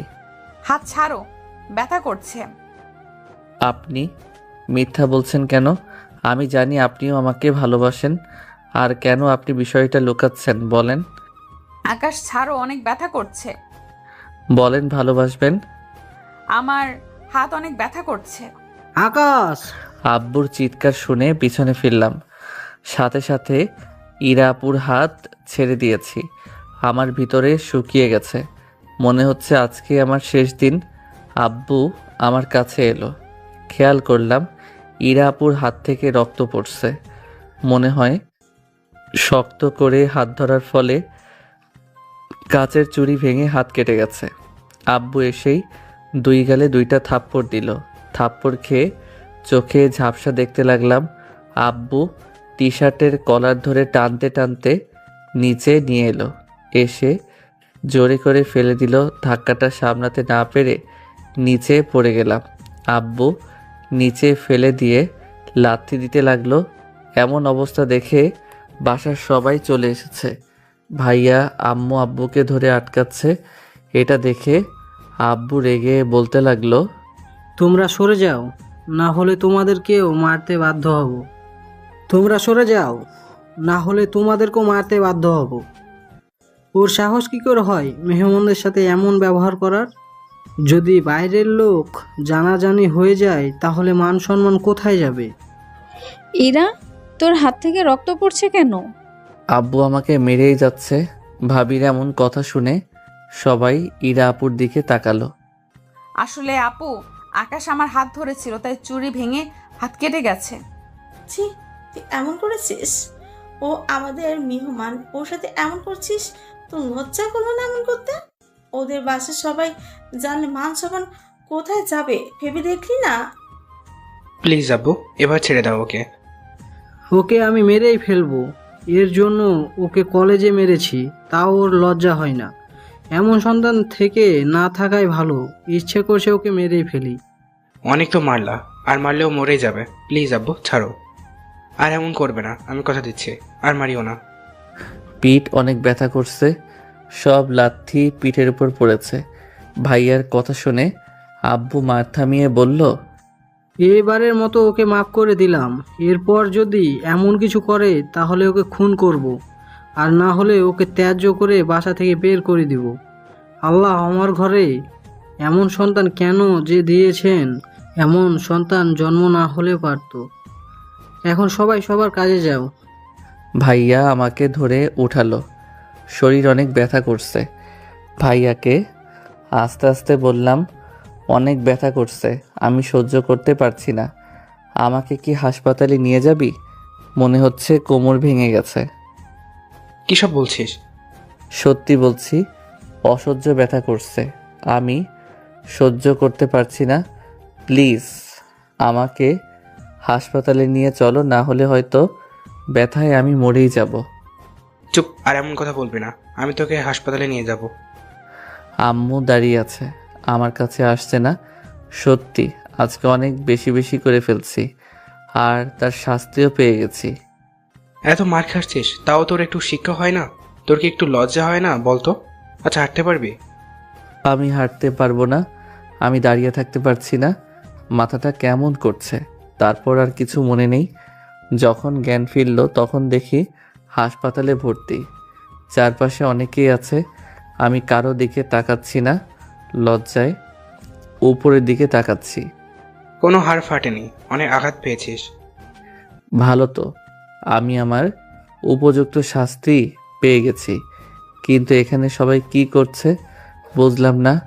আর সত্যি আমি অনেক লজ্জিত, ভাবি আমি অনেক লজ্জিত। এমন করা আমার ঠিক হয়নি। নার্স এসে একটা ইঞ্জেকশন দিল, তারপর সবাইকে যেতে বলে চলে গেল। রাকিবকে চোখের ইশারায় ডাকলাম, কয়টা বাজে রে? রাকিব ফোন বের করে বলল, 11টা বাজে। ভাইয়া তোরা এবার যেতে পারিস বাসায়, আবার অনুষ্ঠান আছে। আম্মুর দিকে তাকিয়ে দেখি চোখ লাল করে ফেলেছে, আর তেমনভাবে কারো দিকে তাকাইনি। আজকের অনুষ্ঠান ক্যান্সেল করে দিয়েছি, আর কোনো অনুষ্ঠান হবে না। এটা কিন্তু ঠিক করিসনি, শুধু শুধু আমার জন্য হাসি আনন্দটা বন্ধ হয়ে গেল। আচ্ছা সবাইকে যেতে বলতো, এত মানুষজন আমার ভালো লাগে না। আচ্ছা ঠিক আছে, সবাইকে যেতে বলছি। আম্মু আমার কাছে এলো, এসে বলল, এমন করিস কেন? আজকে তোর ব্যবহারের জন্য এমন অবস্থা। আমি সত্যি সরি, আমার জন্য এমন হলো। বলছিল না বাইরে পড়তে যাওয়ার জন্য? পাসপোর্ট তো আছে, ভিসা লাগাতে বলো, হয়তো 2-1 মাসে সুস্থ হয়ে যাব। আর তোমাকে আমার জন্য আব্বুর কাছে বকা খেতে হবে না। আচ্ছা কাঁদছো কেন?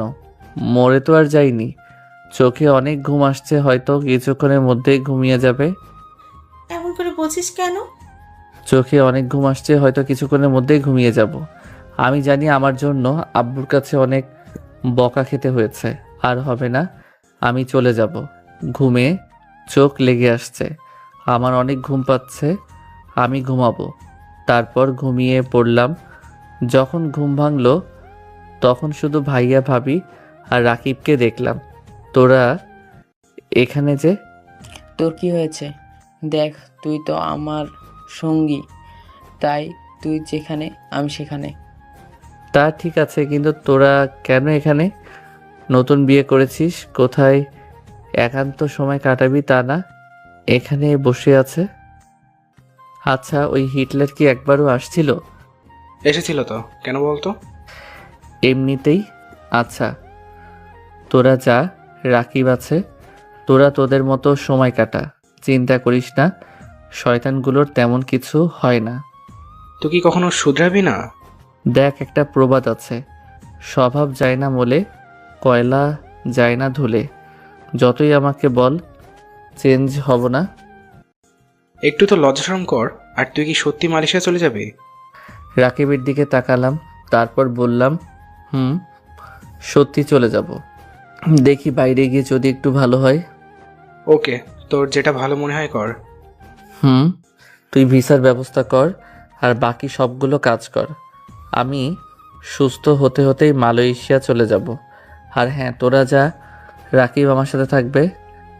আচ্ছা ঠিক আছে, আর যদি খিদে পায় তাহলে টিফিন বাটিতে খাবার রাখা আছে, খেয়ে নিস। ভাইয়া আর ভাবি চলে গেল, রাকিব থাকলো। সত্যি কি তুই বাইরে চলে যাবি? এক কাজ কর, তুইও চল, পাসপোর্ট বানাতে দে। কিন্তু এত তাড়াতাড়ি সব কিছু সম্ভব কীভাবে? ভাইয়াকে বললেই হবে, ওর ফ্রেন্ড পাসপোর্ট অফিসে জব করে। ওকে ঠিক আছে, বাসায় বলছি তাহলে, এখন ফোন দিয়ে সব কিছু বলছি। রাকিব বাসায় ফোন দিয়ে একটু সাইডে চলে গেল। এমনভাবে দেখতে দেখতে 15 দিন চলে গেল। এই কয়েকদিনে অনেকেই দেখে গেছে, কিন্তু কখনো ইরা আপু দেখতে আসেনি। মাঝে মধ্যে আব্বু এসেছিল, হাসপাতাল থেকে আজকেই রিলিজ দিল, এখন অনেকটাই সুস্থ। আমার আর রাকিবের পাসপোর্ট এবং ভিসা সব কিছু রেডি, এখন পুরোপুরি সুস্থ হলেই হবে। দুপুরে খেতে এলাম, কাউকে কিছু না বলে চেয়ার টেনে বসলাম। ভাবি খাবার দিল। থাকতে পারবি আমাদের ছেড়ে? না পারবার কি আছে? কি হয়েছিল সেদিন? কেন মেয়েটার সাথে এমন করেছিলি? তুমি তো জানো আমি কেমন ফাইজলামি করে ওর হাত ধরেছিলাম। আর তখনই ওই হিটলার কোথা থেকে ছাদে হাজির। কলেজেও ফাইজলামি করেছিলাম, তারপরেও আব্বুর কাছে গিয়ে বলে দিয়েছিল সেদিনও অনেক মেরেছিল। কি? কবে? ওই জ্বর হয়েছিল না তখন, মায়ের করানো এমন জ্বর হয়েছিল। আমাকে একটাবার বলার প্রয়োজন মনে করিসনি? কি বলবো বলো, সে যাই হোক, ওগুলো বাদ দাও। আর 15 দিন পর চলে যাব। এখনো তো সুস্থ হোসনি, তার আগেই? ততদিনে অনেক সুস্থ হয়ে যাব। তারপর আর কিছু কথা বলতে বলতে খাওয়া শেষ করলাম। এমনভাবে দেখতে দেখতে আরও 10 দিন চলে গেল। কলেজে যাইনি, হয়তো যেতে পারতাম কিন্তু যাইনি। রাকিব গেছে আর কলেজ শেষ করে আমার সাথে আড্ডাও দিয়েছে। ভাগ্য করে একটা বন্ধু পেয়েছি কলেজে। দাঁড়াও, তোমার জন্যই অপেক্ষা করছিলাম। জি বলুন। আকাশ এখন কেমন আছে? ভালো আছে। ওর নাম্বারটা দেওয়া যাবে? আচ্ছা আপু, আপনার লজ্জা করে না ওর নাম্বার চাইতে? সেদিনের পর যদি আপনি নিজে থেকে কথা বলতে না যেতেন তাহলে হয়তো এমন কিছু হতো না। আর ও যে হাসপাতালে ছিল, একবারও দেখা করতে এসলেন। যদি সামান্য পরিমাণ আপনার ভেতরে লজ্জা থাকে তাহলে তাকে আপনি আর আকাশের সম্পর্কে কিছু বলতে আসবেন না। রাকিব ওখানে থেকে চলে আসে, ইরা ওখানে দাঁড়িয়ে কান্না করে দেয়। কান্না করছিস কেন? সব দোষ আমার জন্য এমন কিছু হয়েছে। বললাম না, বললাম যদি সত্যি ভালোবেসে থাকিস তাহলে রাজি হয়ে যা। তুই বললি ওকে নাকি তোর ভালো লাগে, কিন্তু এটা সেটা বললি। কিন্তু রিলেশন যদি করতি তাহলে হয়তো এমন হতো না। যখন কলেজে আসবে তখন সব কিছু ঠিক করে নিস। আর এখন কান্না থামিয়ে এখান থেকে চল। দেখতে দেখতে আরও 4 দিন চলে গেল। আব্বুর সাথে তেমন কথা বলি না। আব্বু আসছিল কথা বলতে, আমি শুধু হ্যাঁ না বলেই উত্তর দিয়েছি। এর থেকে বেশি কিছু না। আলহামদুলিল্লাহ, আমি এখন পুরোপুরি সুস্থ। আগামীকাল সকালে চলে যাব। আগামীকাল রাতের টিকিট কেটেছি। আমার সব কিছু রেডি। ছাদে বসে চারদিক দেখছি। শেষ দেখা দেখে নেই, প্ল্যান আছে। আর ফিরবো না। পড়াশোনা শেষ করে ওখানেই জব করতে শুরু করব। ইরা আপুকে দেখার আর কোনো ইচ্ছা নেই। কাউকে ভালোবাসিনি, শুধু ইরা আপুকেই ভালোবেসেছি। কিন্তু কি আর ভাগ্যে নেই যে মনের এক কোণায় সারা জীবন থেকে যাবে। হয়তো নতুন কেউ আসলে মন থেকে হারিয়ে যেতে পারে। মনে তো হচ্ছে না হারাবে। জীবনে এমন কিছু হলো, তাও আবার ওনার জন্য। যখন কোনো সময় এগুলো মনে পড়বে তখন ওনার কথা মনে পড়বে। বসে বসে এইসব ভাবছি, তখন হঠাৎ করেই কারো ভাবির কণ্ঠ শুনে পিছনে ফিরলাম। কিভাবে আমাদের ছেড়ে থাকবা? আরে পারবো, আম্মুকে অনেক কষ্ট দিয়েছি। আমার জন্য আব্বুর কাছে কত বকা শুনেছে তার ঠিক নেই। আমি জানি বাসায় থাকলে আমি কখনো শুধরাবো না। তোমার আর ইরার বিষয়টা আমি এখনো ক্লিয়ার হতে পারলাম না। সত্যি করে বলো তো কি হয়েছে? তোমাদের ভিতর কি রিলেশন ছিল? মুচকি এসে বললাম, আরে ভাবি কি বলো, এত এত জুনিয়র কিউট কিউট মেয়ে থাকতে ওই সিনিয়রের সাথে প্রেম করব? এমনিতেই ওনার সাথে দুষ্টুমি করতাম, এই আর কি। কিন্তু দুষ্টুমি করাটা একটু বেশি হয়ে গিয়েছিল, যার জন্য এমন কিছু হয়ে গেছে। তোমার কথা বিশ্বাস হলো না। বিশ্বাস না করার কি আছে, সত্যি বলছি। আমাদের ভিতরে কিছুই ছিল না। আমাদের ভুলে যাবে না তো? এমনভাবে বলছে মনে হচ্ছে উনি আমার গার্লফ্রেন্ড, যে ওখানে গিয়ে নতুন কোনো গার্লফ্রেন্ড পেলাম আর তাকে ভুলে গেলাম। শোনো, তুমি আমার ভাবি, তোমরা আমার ফ্যামিলি। তোমার মতো ভাবি আর ভাইয়ার মতো ভাইয়া আর দুটো পাওয়া যাবে না, বুঝেছো? তোমাদের কিভাবে ভুলি বলো? না, রাগ করে যাচ্ছ তাই বললাম আর কি। এমন দিন আসবে কল্পনাও করতে পারিনি। বাদ দে তো, ওইসব মারতে মারতে মেরেই ফেলেছিল। আর ওনার নাকি খারাপ লাগবে। বাস যেহেতু চলে আসছে, গেলাম, ভালোভাবে থাকিস। তারপর ভাইয়ার কাছ থেকে বিদায় নিয়ে বাসে উঠে পড়লাম। তারপর চলে আসি ঢাকা। রাতে ইমিগ্রেশন চলছে, শেষ হতেই ভিতরে চলে এলাম। একটু পরে ফ্লাইট, তাই চলে এলাম ফ্লাইটে। তারপর বেশি কিছুক্ষণ পরে ফ্লাইটে বসে আছি। আচ্ছা, এখন শান্তিমতো ঘুম দিয়ে অনেক এদিকে ওদিকে হয়েছে। এখন লাইফটা সেটেল করতে পারলে আলহামদুলিল্লাহ। ওদিকে ছোট আম্মুর কাছে শুনলাম তুই নাকি দিন দিন শুকিয়ে যাচ্ছিস, ঠিকমতো খাওয়া দাওয়া করিস না, রাতে ঠিকমতো ঘুমাস না, চোখ লাল হয়ে থাকে, কান্নাও করিস, আন্টি অথবা আঙ্কেলকেও কিছু বলিস না। কি হয়েছে কি তোর, বল আমাকে। কিছু হয়নি। আচ্ছা বলো, কখন এসেছো? ভাইয়া কেমন আছে? আর তোমার শ্বশুরবাড়ির লোকজন কেমন আছে? আলহামদুলিল্লাহ সবাই ভালো। আর আজকে আকাশ মালয়েশিয়া চলে গেল কি কি জন্য? পড়াশোনা করার জন্য। আমার শ্বশুরের উপর রাগ করে আরও গেল। আর যাবার সময় আব্বুকে অনেক কথা শুনিয়ে গেল। আব্বু সেগুলো শুনে কেঁদে দিয়েছে, কিন্তু আকাশ একবার ফিরেও তাকায়নি, গাড়িতে গিয়ে বসে গেল। আম্মু তো বলে আব্বুর মতোই নাকি ওর রাগ। একবার রেগে গেলে হয়েছে, মারবে না কিন্তু কথার আঘাত দিয়েই ওকে শেষ করে দিবে। সব আমার কারণে আরো হয়েছে? আমি যদি কথাটা বলেই কেঁদে দিল। ইরাপুর কান্না দেখে অনেক অবাক এবং মনের ভিতরে যেই সন্দেহ ছিল ওটা আবার নাড়া দিয়ে উঠল। তারপর ধমক দিয়ে বলল, এভাবে না কেঁদে কি হয়েছে সেটা বল। ভাবির এমন ধমক শুনে ইরা আপু কেঁপে উঠে চুপ হয়ে গেল। তুই কি বলবি? আসলে আপু, তারপর ইরা আপু ভাবিকে প্রথম থেকে সব কিছু বলল। তারপর আবার হেঁচকি তুলে কাঁদতে শুরু করলো। এখানে আমার কি করার আছে? আমি শুধু ভবিষ্যৎ ভেবে এমন করেছি, কিন্তু বিষয়টা যে এত খারাপের দিকে চলে যাবে ভাবতে পারিনি। এতদিন থেকে বলিসনি কেন? আমি আকাশকে এতবার করে জিজ্ঞেস করলাম, কিন্তু একবারও বললো না। এখন কান্না করা লাগবে না, এখন চুপ কর। আর তুই কি চাস? আমি কিছু বুঝতে পারছি না। আমি কি করব না করব আমার কিছুই মাথায় আসছে না। বুঝতে পারছি তুইও ওকে ভালোবাসিস। আচ্ছা, অপেক্ষা করতে পারবি ওর জন্য? পড়ালেখা শেষ না করা আসা পর্যন্ত তো আসবে না। আমি অপেক্ষা করব। পারলে দেখ, না হলে বল অন্য কোথাও বিয়ের জন্য ছোট আব্বু আম্মুকে বলছি।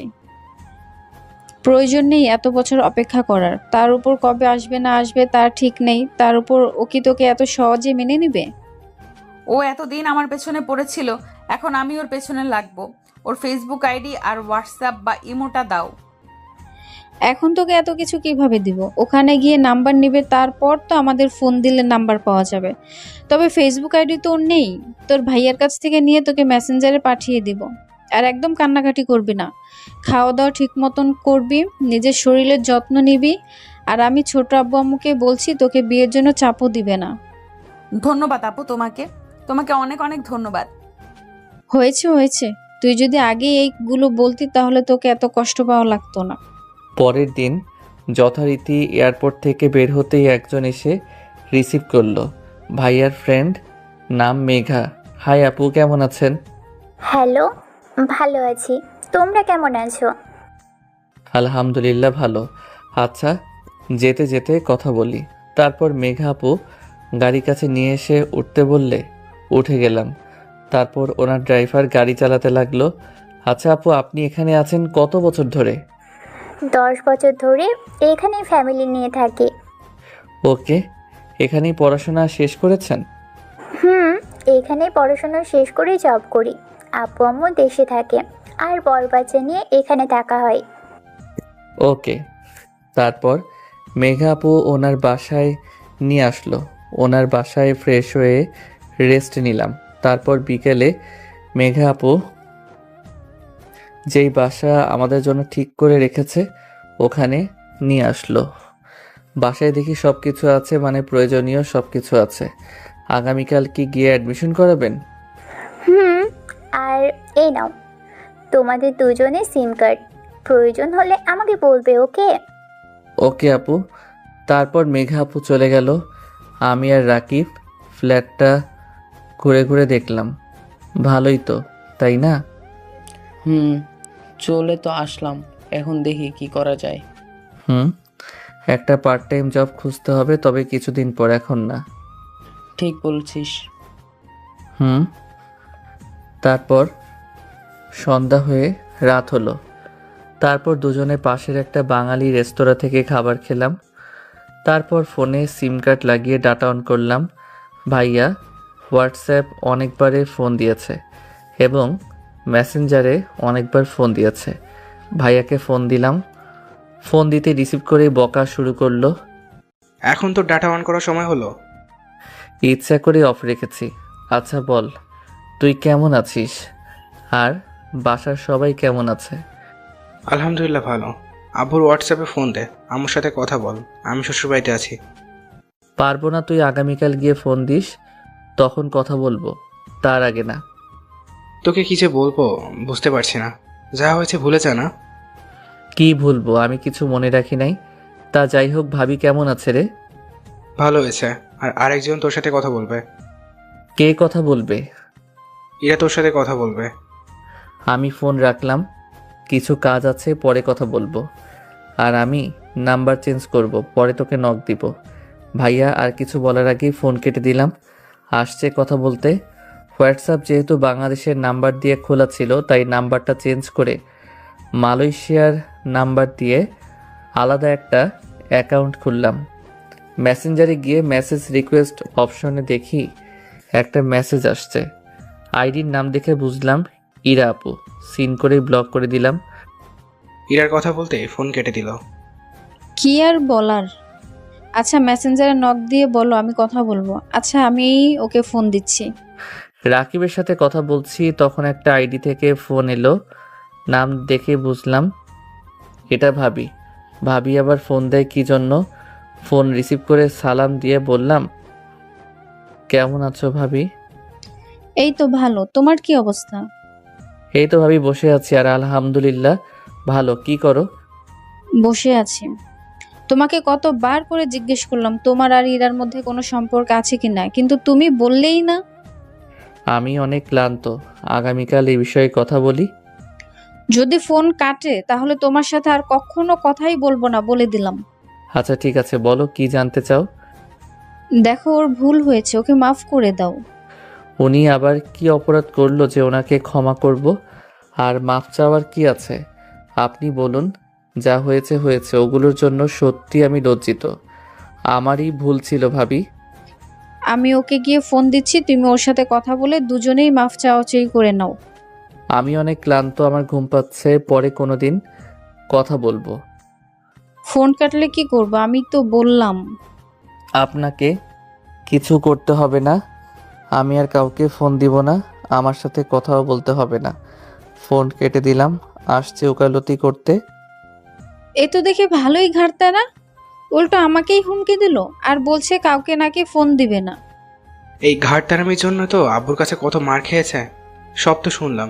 ইরা, তোমাকে কি বলবো বুঝতে পারছি না। আব্বু আম্মুকে বিষয়টা বললে বলা যায়, কিন্তু তুমি যাকে চাইছো সে যদি না চায় তোমাকে, তাহলে কি বলবো বলো? তুই যে মেসেজ দিয়েছিস ওটা দেখেছে? দেখেই ব্লক করে দিয়ে।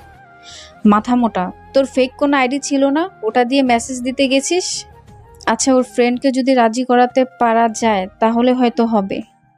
কিছুই হবে না, ওর থেকে ও আরও বেশি ঘাটতারা। ওগুলো পাত্তা দিবে না। ইরা, তুমি ওইসব বাদ দাও, তুমি অন্য কোথাও বিয়ে করে নাও। এমন না যে তোমাদের ভিতরে রিলেশন ছিল, থাকলে না হয় হতো। আর এতদিনে ওই এসব ভুলেও যাবে। ও কবে দেশে আসবে তার ঠিক নেই। ভেবে দেখি কি করা যায়। তোমার জন্য এটাই ভালো হবে, অন্য কাউকে খুঁজে নাও। আচ্ছা আমি গেলাম। হীরা আপু ওদের বাসায় চলে গেল। আমি এদিকে কিছুক্ষণ রাকিবের সাথে আড্ডা দিয়ে আমি আমার বেডে আর রাকিব ওর বেডে ঘুমিয়ে গেল। পরের দিন সকালে ঘুম থেকে উঠে যথারীতি ফ্রেশ হয়ে নাস্তা করে নিলাম। বেশ কিছুক্ষণ পরে মেঘাপু আসতে ওনার সাথে কলেজে এসে অ্যাডমিশন নিলাম। তারপর আবারও ওনার সাথে কলেজ থেকে বেরিয়ে এদিক সেদিক ঘোরাঘুরি করে রাতে বাসায় এলাম। ডাটা অফ আছে তো আছেই, আগামীকাল থেকে ক্লাস করব, তাই বই নিয়ে আসছি। আসার সময় রাতে ডিনার করে এসেছি। রুমে এসে ফ্রেশ হয়ে ডাটা অন করলাম। দেখি ভাইয়া অনেক ফোন দিয়েছে মেসেঞ্জারে, তাই ব্যাক করলাম। রিসিভ করতেই বলল, সারাদিন করিসটা কি? ডাটা অফ কেন? আজকে এদিকে সেদিকে ঘোরাঘুরি করেছি। আচ্ছা কোথায় আছিস? আম্মুর সাথে কথা বলবো, ফোন দে আম্মুকে। আচ্ছা ঠিক আছে, দিচ্ছি। এখন কি করবি ভাবছিস? ভাইয়া আম্মুর কাছে ফোন নিয়ে গেল। আম্মু ফোন নিতেই সালাম দিলাম, আসসালামু আলাইকুম। কেমন আছো আম্মু? ওয়ালাইকুম আসসালাম, আলহামদুলিল্লাহ ভালো, তুই? আলহামদুলিল্লাহ ভালো। তারপর আম্মুর সাথে কথা বলতে লাগলাম। একসময় আম্মু বলল, তোর আব্বুর সাথে কথা বলবি না? না, ইচ্ছা করছে না। এখনো রাগ করে থাকবি? তোকে তো তোর করা ভুলের জন্যই মারে। আমি কোনো পশু না যে পশুর মতো করে আমাকে মারবে। আমি মানুষ। আচ্ছা, তা যাই হোক, ফোন রাখলাম। তারপর ফোন কেটে দিলাম। রাত পেরিয়ে সকাল হলো। আজকে থেকে দুজনে কলেজে যাওয়া শুরু করলাম। দেখতে দেখতে বেশ কয়েকটা দিন চলে গেল। দিনগুলো ভালোই যাচ্ছে। ফেসবুকে মেসেজ রিকোয়েস্ট অপশনে গিয়ে দেখি বেশ কয়েকটা মেসেজ জমা হয়ে আছে, কয়েকটা মেয়ের আইডি থেকে তাও। কিন্তু একটা আইডি থেকে 10 দিন থেকে প্রতিটা দিন মেসেজ এসেছে। এটা ইরা আপু নয় তো? ফেসবুকে গিয়ে দেখি ঠিকানা সিলেট দেওয়া আছে। ফেসবুক আইডি দেখে রিয়েল আইডি মনে হচ্ছে। রিপ্লাই কি দিব? দিয়েই দেখি সালামের উত্তর দিলাম, ওয়ালাইকুম আসসালাম, আলহামদুলিল্লাহ ভালো, আপনি? কিন্তু কোনো রেসপন্স নেই, হয়তো অনলাইনে নেই। ফোনটা রেখে পড়ছি, তখন মেসেঞ্জারে টুং করে উঠল। রিপ্লাই না দিয়ে পড়তে থাকলাম। পড়া শেষ করে দেখি ওই মেয়ে লাইনে আছে এবং রিপ্লাই দিয়েছে। আপনার কি কেমন লাগে আপনারাই বলেন। আইডির নাম দেখতে পাচ্ছে এবং এই 10 দিন থেকে মেসেজ দিচ্ছে। কেন, আপনি কি কানে কম দেখেন? না, তা নয়, আমি ভাবলাম আপনার নাম এটা নাও হতে পারে, তাই আর কি। অনেকেরই তো ছদ্মনাম দিয়ে রাখে তো। আমার নাম আকাশ আহমেদ নীল। যদিও সত্যি বলতে এটা আমার অরিজিনাল নাম না। তা যাই হোক, নামে কি আসে যায়। আপনার নামই আর আপনি ছেলে নামে। আইডির নাম দেখে কি মনে হচ্ছে? বর্তমান সময়ে আইডির নাম দেখে বিচার করা যায় না যে ও ছেলে নামে। আপনার নাম বলেন। ইসরাত জাহান। ও, বাসা কোথায়? সিলেটে। আপনার পোস্টগুলো ভালো লাগে। আপনার পোস্টগুলো ভালো লাগে। আচ্ছা, আপনি কি আপনার সেই প্রিয়তমা বানাবেন যাকে নিয়ে কল্পনায় এত কিছু লেখেন? হঠাৎ আমার প্রিয়তমা হবার ইচ্ছা জাগলো কেন? আপনার লেখাগুলোর সাথে সাথে আপনাকে ভালোবেসে ফেলেছি, তাই। আমার দ্বারা এইসব ভালোবাসা হবে না, ফ্রেন্ড হলে হওয়া যায়। কেন, গার্লফ্রেন্ড আছে নাকি? নাই, ফ্রেন্ড হলে হতে পারে, না হলে আমার দ্বারা ভালোবাসা হবে না। আচ্ছা ঠিক আছে, কিন্তু আমি আপনাকেই ভালোবেসে যাব। একতরফা ভালোবেসে কষ্ট ছাড়া আর কিছু পাবেন বলে মনে হচ্ছে না, তাই এসব পাগলামি না করাই ভালো। আচ্ছা ভাই, পরে কথা হবে। আমার সাথে কথা বলতে কি বোরিং লাগছে নাকি? না তেমন, একটু বাইরে বের হব তাই। ওকে। তারপর অফলাইনে হয়ে আমি আর রাকিব ঘুরতে বের হলাম। আগামীকাল থেকে দুজনে একটা শপে কাজ করব। দুজনে ঘোরাঘুরি করে বাসায় রাত 10টায় ফিরলাম। তারপর আবার ডিনার করে পড়তে বসলাম। তারপর পড়ে শুয়ে পড়লাম। এমনভাবে দেখতে দেখতে কয়েকটা দিন কেটে গেল। মেয়েটার সাথে ভালো একটা বন্ধুত্ব হয়েছে। আমি কখনো নিজ থেকে নখ দেই না, মেয়েটাই দেয়। কখন ফোনে কথা বলার প্রয়োজন মনে করিনি বা পিক নেওয়ার প্রয়োজন মনে করিনি। সে ছেলে হোক বা মেয়ে হোক, ফ্রেন্ড তো ফ্রেন্ড। বাসায় মাঝে মধ্যে কথা হয়, পড়াশোনা, তারপর কাজ, এগুলো নিয়ে দিন পার হয়ে যাচ্ছে। দেখতে দেখতে 3 বছর চলে গেল। আমাদের দুজনে ডিপ্লোমা কোর্স শেষ। কিরে, বাসায় যাবি নাকি, না এখানেই জব করবি? দেশে গিয়ে কলেজের প্রফেসর হিসেবে একটা জব খুঁজব। অনেক তো ফ্যামিলিকে ছেড়ে থাকলাম, 3 বছর পার হয়ে গেল। তুই যদি এখানে জব করিস তাহলে করতে পারিস। আচ্ছা বাসায় চলো, আগামীকাল রাতের টিকিট কাটো। আচ্ছা চলো, মেঘা আপুর সাথে দেখা করে আসি। তারপর দুজনে রেডি হয়ে মেঘা আপুর বাসায় এলাম। কেমন আছেন আপু? ভালো। ঘোরাঘুরি করা তো শেষ, বাসে যাবে না তোমরা? আপু, ভাবছি আগামীকাল রাতের টিকিট কাটবো। আর ভাইয়াকে বলবেন না যে আমরা যাচ্ছি। ওকে, আচ্ছা চলো বিকেলটা ঘুরে ফিরি। আগামীকাল কয়টার ফ্লাইটে যাবে? রাতের ফ্লাইটে। তারপর মেঘা আপু, ওনার বর এবং ছেলে, তারপরে রাকিব, ঘোরাঘুরি করলাম। ঘোরাঘুরি করে রাতে বাসায় চলে আসলাম। পরের দিন সকালে সব পোশাক আশাক ব্যাগে ভরতে লাগলাম। এগুলো করতে করতে দুপুর হয়ে গেল, তাই খাবার রান্না করতে গেলাম। রাকিব সাহায্য করলো। তারপর রান্না শেষ করে খাওয়া দাওয়া করে দিলাম ঘুম। বিকেলে ঘুম থেকে উঠে ফ্রেশ হয়ে মার্কেটে গেলাম। একটা ভাতিজা হয়েছে, 2 বছর হয়ে গেল ওর বয়স। তাই ভাবছি ওর জন্য, আব্বু আম্মুর, ভাইয়া ভাবির জন্য কিছু কেনাকাটা করব। একটু পরে মার্কেটে চলে এলাম। এসে কেনাকাটা করে বাসায় এসে বসে অনলাইনে এলাম।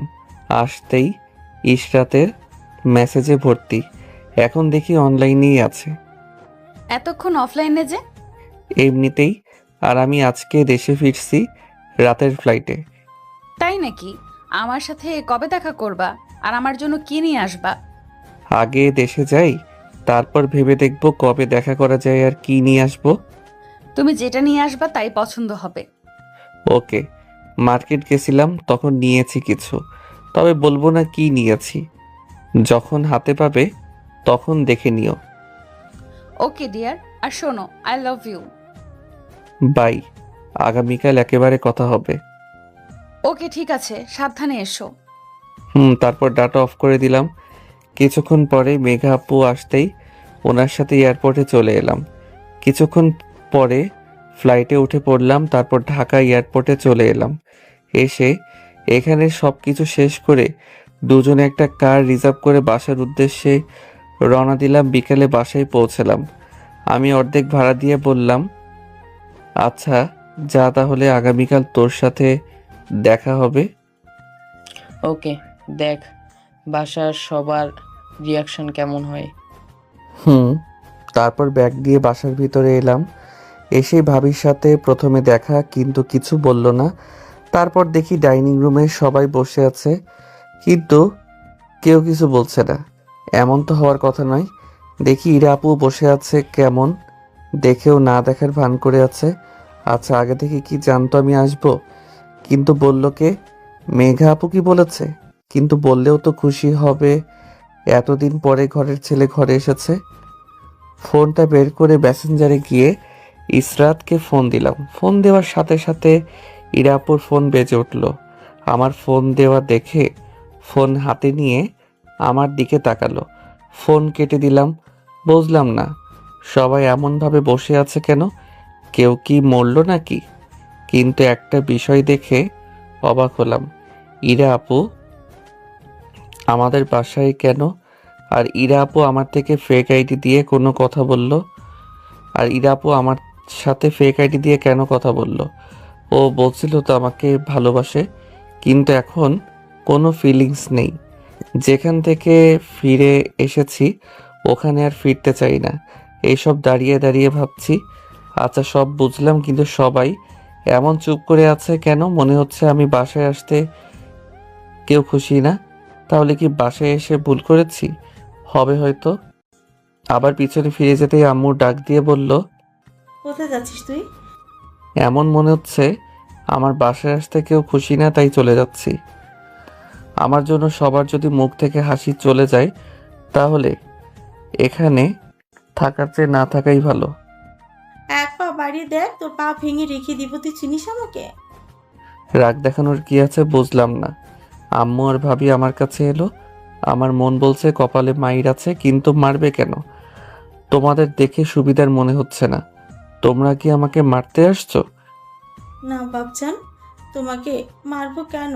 আদর করব। কত বছর পর ঘরে ছেলে ঘরে ফিরেছে। কিন্তু আমার মন তো বলছে এখন আমার কপালে মাইর আছে, আদর না। তোমার মন ভুল বলছে। অপেক্ষা করো, আদর যত্নের কমতি থাকবে না। ভাবি আর আম্মু আমার কাছে এলো। আম্মু এসেই মারতে শুরু করলো। আরে মারছো কেন? ব্যাগ রেখে দিয়ে আম্মুকে জড়িয়ে ধরলাম। আম্মু কেঁদে দিল। আচ্ছা কান্না করছো কেন?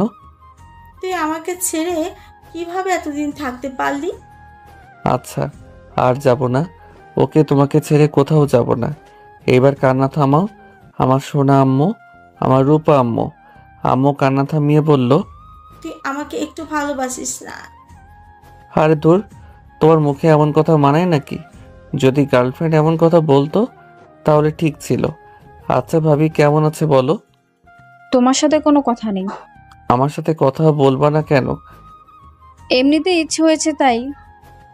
তোমার ভাইয়া আমাকে কথা শোনার সাহস পায়নি, সেখানে তুমি আমাকে কি কি বলেছো মনে আছে? তাই তোমার সাথে কথা বলবো না। আহারে, আচ্ছা কি বলেছি মনে তো নেই। আচ্ছা আম্মু এখন তো ছাড়ো, রেস্ট নিতে হবে তো। আর এই ব্যাগে তোমাদের জন্য কিছু কিছু জিনিস নিয়ে আসছি, দেখে নাও। আচ্ছা আমি কি রেস্ট নেই? ওকে যাও। তারপর ঘাড়, ব্যাগ আর যেটাই আমার পোশাক আছে ওটা নিয়ে রুমে চলে এলাম। দেখি আমার রুম ঠিকঠাক সুন্দর করে গোছানো আছে। আমি যে আসবো ওটা তো আগেই লিক হয়ে গেছে। তারপর ব্যাগ রেখে পোশাক নিয়ে ওয়াশরুমে এলাম। তারপর ফ্রেশ হয়ে এসে দেখি ইরা আপু আমার বিছানায় বসে আছে। কেমন আছো? জি আলহামদুলিল্লাহ ভালো, আপনি? আমার গিফট কোথায়? যদি জানতাম যে ওটা আপনি তাহলে কখনো কথা বলতাম না। এত রাগ কিসের? কিছুই না, কিন্তু আপনি আমার রুমে কি করছেন বুঝলাম না। আমার গিফট নিতে আসলাম। কি নিয়ে আসছো সেটা দাও। আমি আপনার জন্য কিছু নিয়ে আসিনি, যার জন্য নিয়ে আসছি তার কাছে আস্তে আস্তে পার্সেল করে দিয়েছি। কি? জি, আমার রুম থেকে এখন গেলে খুশি হব, আমি ঘুমাবো। কিন্তু তুমি কোনো ঠিকানা পাঠিয়েছো? আপনি আমাকে যেই ঠিকানা দিয়েছিলেন এটাই, আর আমি আপনাকে কিছু বলেছি সেটা কি আপনি শুনতে পাননি? যাচ্ছি যাচ্ছি, এত রাগ দেখানোর কি আছে? ইরা আপু যেতেই শুয়ে পড়লাম। শুয়ে আছি তখন ইরা আবার এসে বলল, খাবা না? আপনার মনে হয় সকাল থেকে না খেয়ে আছি? সামান্য কমন সেন্স বলে কিছু নেই? একদম মাথা মোটা বলবা না। মাথা মোটা? আপনি কি আমার রুম থেকে যাবেন? ইরা আপু চলে গেল। কেমন ঘুম ঘুম পাচ্ছে, তাই ঘুমিয়ে পড়লাম। রাতে ঘুম ভাঙলো। ঘুম থেকে উঠে ফোন হাতে নিয়ে দেখি রাত 10টা বাজে। তাই ওয়াশরুমে গিয়ে ফ্রেশ হয়ে নিচে এলাম। দেখি বাসার সবাই বসে আছে, ভাইয়ার কোলে পিচ্চিটা আছে, তাই গিয়ে কোলে নিলাম। আব্বুকে উদ্দেশ্য করে বললাম, কেমন আছেন আব্বু? আলহামদুলিল্লাহ ভালো, তুই? আলহামদুলিল্লাহ ভালো। আব্বুর চোখে পানি টলটল করছে, হয়তো কেঁদে দিবে। 3 বছর পর আব্বু বলে ডাকলাম, ঠিক নেই। আর 3 বছর পর আজকেই প্রথম কথা বললাম। আপনার শরীরের অবস্থা কেমন? ভালো, তোর? এই তো ভালোই। সরি তোকে ওভাবে মারার জন্য, আমাকে মাফ করে দে। কথাটা বলেই আব্বু কেঁদে দিল। আমার অপরাধের জন্য মেরেছেন সেটা সমস্যা নাই, আর সরি এতদিন কথা না বলার জন্যে। আচ্ছা, আমি পিচ্চিকে নিয়ে ছাদে গেলাম। আমারও কেমন চোখ দিয়ে পানি বেরিয়ে আসতে চাইছে। আমার তো কম কষ্ট হয়নি, সব হয়েছে ওর জন্য। ভাইয়ের ছেলেকে কোলে নিয়ে ছাদে চলে এলাম। ও আমার গলা জড়িয়ে ধরে আছে। এক কোনায় এসে দাঁড়িয়ে গেছি, চোখ থেকে কেন যেন পানি পড়ছে। কোনো বাদ মানতে চাইছে না। কারো আসার উপস্থিত অনুভব করলাম, তাই চোখ মুছে নিলাম। পিছনে ঘুরে দেখি আম্মু। তোর এমন ব্যবহারের জন্য কত কেঁদেছে জানিস? তোকে শাসন করার অধিকার ওনার আছে মানছে, ওভাবে মারা তো তোকে ঠিক হয়নি। আমি কি কষ্ট পাইনি? আচ্ছা সেসব বাদ দাও, যা হবার হয়েছে, পুরোনো কথা বাদ দাও। আমিও অনেক অনুতপ্ত। খাবি না? কবে কি খেয়েছিস না খেয়েছিস ঠিক আছে, ঠিক নেই। আচ্ছা, তোকে একটা কথা বলবো, রাখবি? আমি বুঝতে পারছি তুমি কি বলতে চাইছো, কিন্তু আমি ওই মেয়েকে বিয়ে করতে পারবো না। তুই জানতে চাইবি না মেয়েটা কেন তোর সাথে এমন করেছিল না করেছিল? মেয়েটা তো তোকে তোর আগে থেকে ভালোবাসে। ইচ্ছা নেই জানার। ওকে বাদ দিয়ে যাকে বলবা তাকেই বিয়ে করব। তুই আমাকে ছুঁয়ে বলতো যে তুই ওই মেয়েকে ভালোবাসিস না, তাহলে আমি অন্য জায়গায় তোকে বিয়ে দিয়ে দিব। এইসব কেমন কথা? আর এই শিরো কবে থেকে করতে শুরু করেছো শুনি? আমার কথা শুনে আম্মু আর কিছু বলল না। আচ্ছা ঠিক আছে, তোর ইচ্ছে, আর খেতে আয়। যাও আসছি। আর এই পিচ্চিকে নিয়ে যাও, ঘুমিয়ে গেছে। আম্মু লাবিবকে নিয়ে চলে গেল। আমি চুপ করে রেলিং ধরে দাঁড়িয়ে থাকলাম। একটু পরে আবারও কারো আসার উপস্থিতি অনুভব করলাম। পিছনে না ঘুরে বললাম, আম্মু আসছি, যাও না। আমি তোমার আম্মু না। কিছু কি বলবেন? বলার তো অনেক কিছুই আছে, কিন্তু তোমার শোনার টাইম আছে কিনা? যা বলার শর্টকাটে বলেন, শুনছি। সরি। কিসের জন্য? শুনেছিলাম যে তোমার আব্বু অনেক রাগী, কিন্তু উনি যে এত রাগী সেদিন না দেখলে জানতেই পারতাম না। তোমাকে সেদিন মার খাওয়ানোর পর থেকে অনুতপ্ত ছিলাম, কিন্তু ওটা যে কবে ভালো লাগা থেকে ভালোবাসায় পরিণত হয়েছিল বুঝতেই পারিনি। তার উপর আমার চাচাতো বোনের সাথে তোমার ভাইয়ার বিয়ে ঠিক হয়ে গেছিল।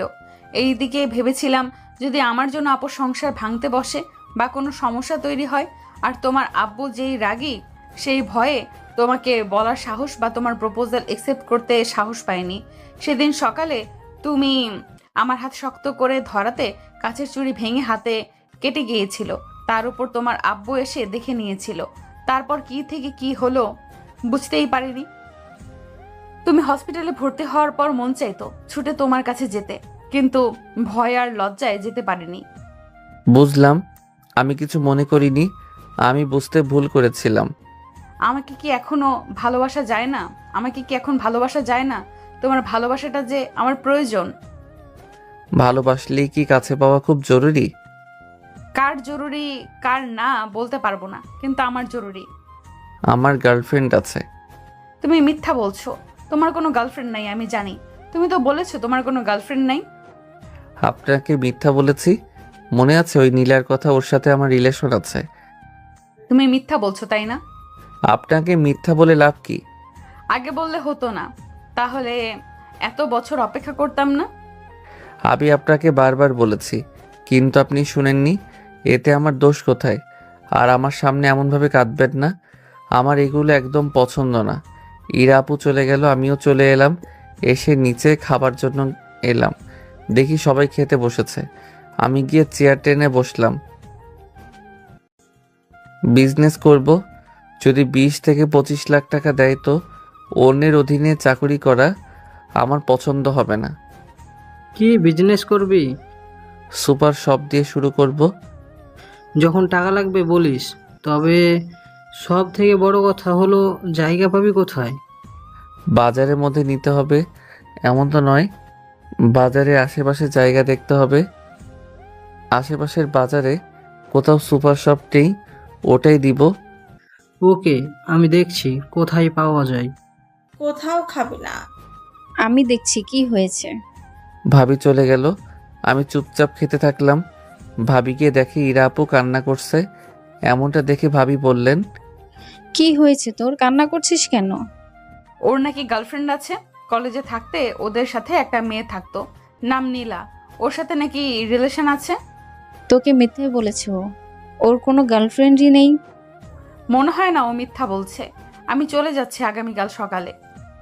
কি আর বলবো তোকে, কি আর বলবো তোকে? আগেই সবকিছু বলেছি, তোর ভাইয়াও বলেছিল, কিন্তু তুই আমার কথা শুনিসনি। আচ্ছা এখন খেতে আয়, যাবি তো যাবি। একটু পরে ভাবি আর ইরা আপু আসলো, এসে খেতে বসলো। তারপর খাওয়া শেষ হতেই ছাদে চলে এলাম। ছাদে দোলনা আছে, হয়তো ভাইয়া এটা লাগিয়েছে, আমি থাকতে ছিল না। ওখানে এসে বসলাম। অনেকক্ষণ ধরে বসে আছে লাইটের আলোয়। দেখলাম ইরা আপু আসলো, গিয়ে ছাদের এক কোণায় গিয়ে দাঁড়ালো। আমি একবার তাকিয়ে নিজের মতো করে ফোন টিপতে থাকলাম। একটু পরে দেখি ইরা আপু আমার পাশে দাঁড়ালো, এসে দাঁড়িয়ে আছে, কিছু বলছে না। আপনি কিছু কি বলবেন? এমনভাবে দাঁড়িয়ে আছেন কেন? না কিছু না, আগামীকাল সকালে বাসায় চলে যাব। আর সরি। এটা আমাকে বলার কি আছে শুনি? আর সরি বা কিসের জন্য? না এমনিতেই। ইরা আপু চলে গেল, আমি অমনভাবে বসে থাকলাম। দূর, শুয়ে যাই। শুয়ে থাকতে থাকতে কবে চোখ লেগে আসছে বুঝতে পারিনি। হঠাৎ কারো ডাকে ঘুম ভাঙলো, তাকিয়ে দেখি ইরা আপু। তুমি এখানে ঘুমিয়ে আছো কেন? বুকের উপর থেকে ফোন হাতে নিয়ে দেখি রাত 1টা বাজে। এত কবে বাজলো? আপনি এত রাতে এখানে? এমনিতেই রুমে ভালো লাগছে না, তাই এখানে আসা। এমনভাবে মেয়েদের ছাদে আসতে নেই। আপনি জানেন না, একে তো অনেক রাত, মাথায় ওড়না নেই, চুল ছাড়া। ইচ্ছে হয়েছে তাই? তোমার কোনো সমস্যা? জি না।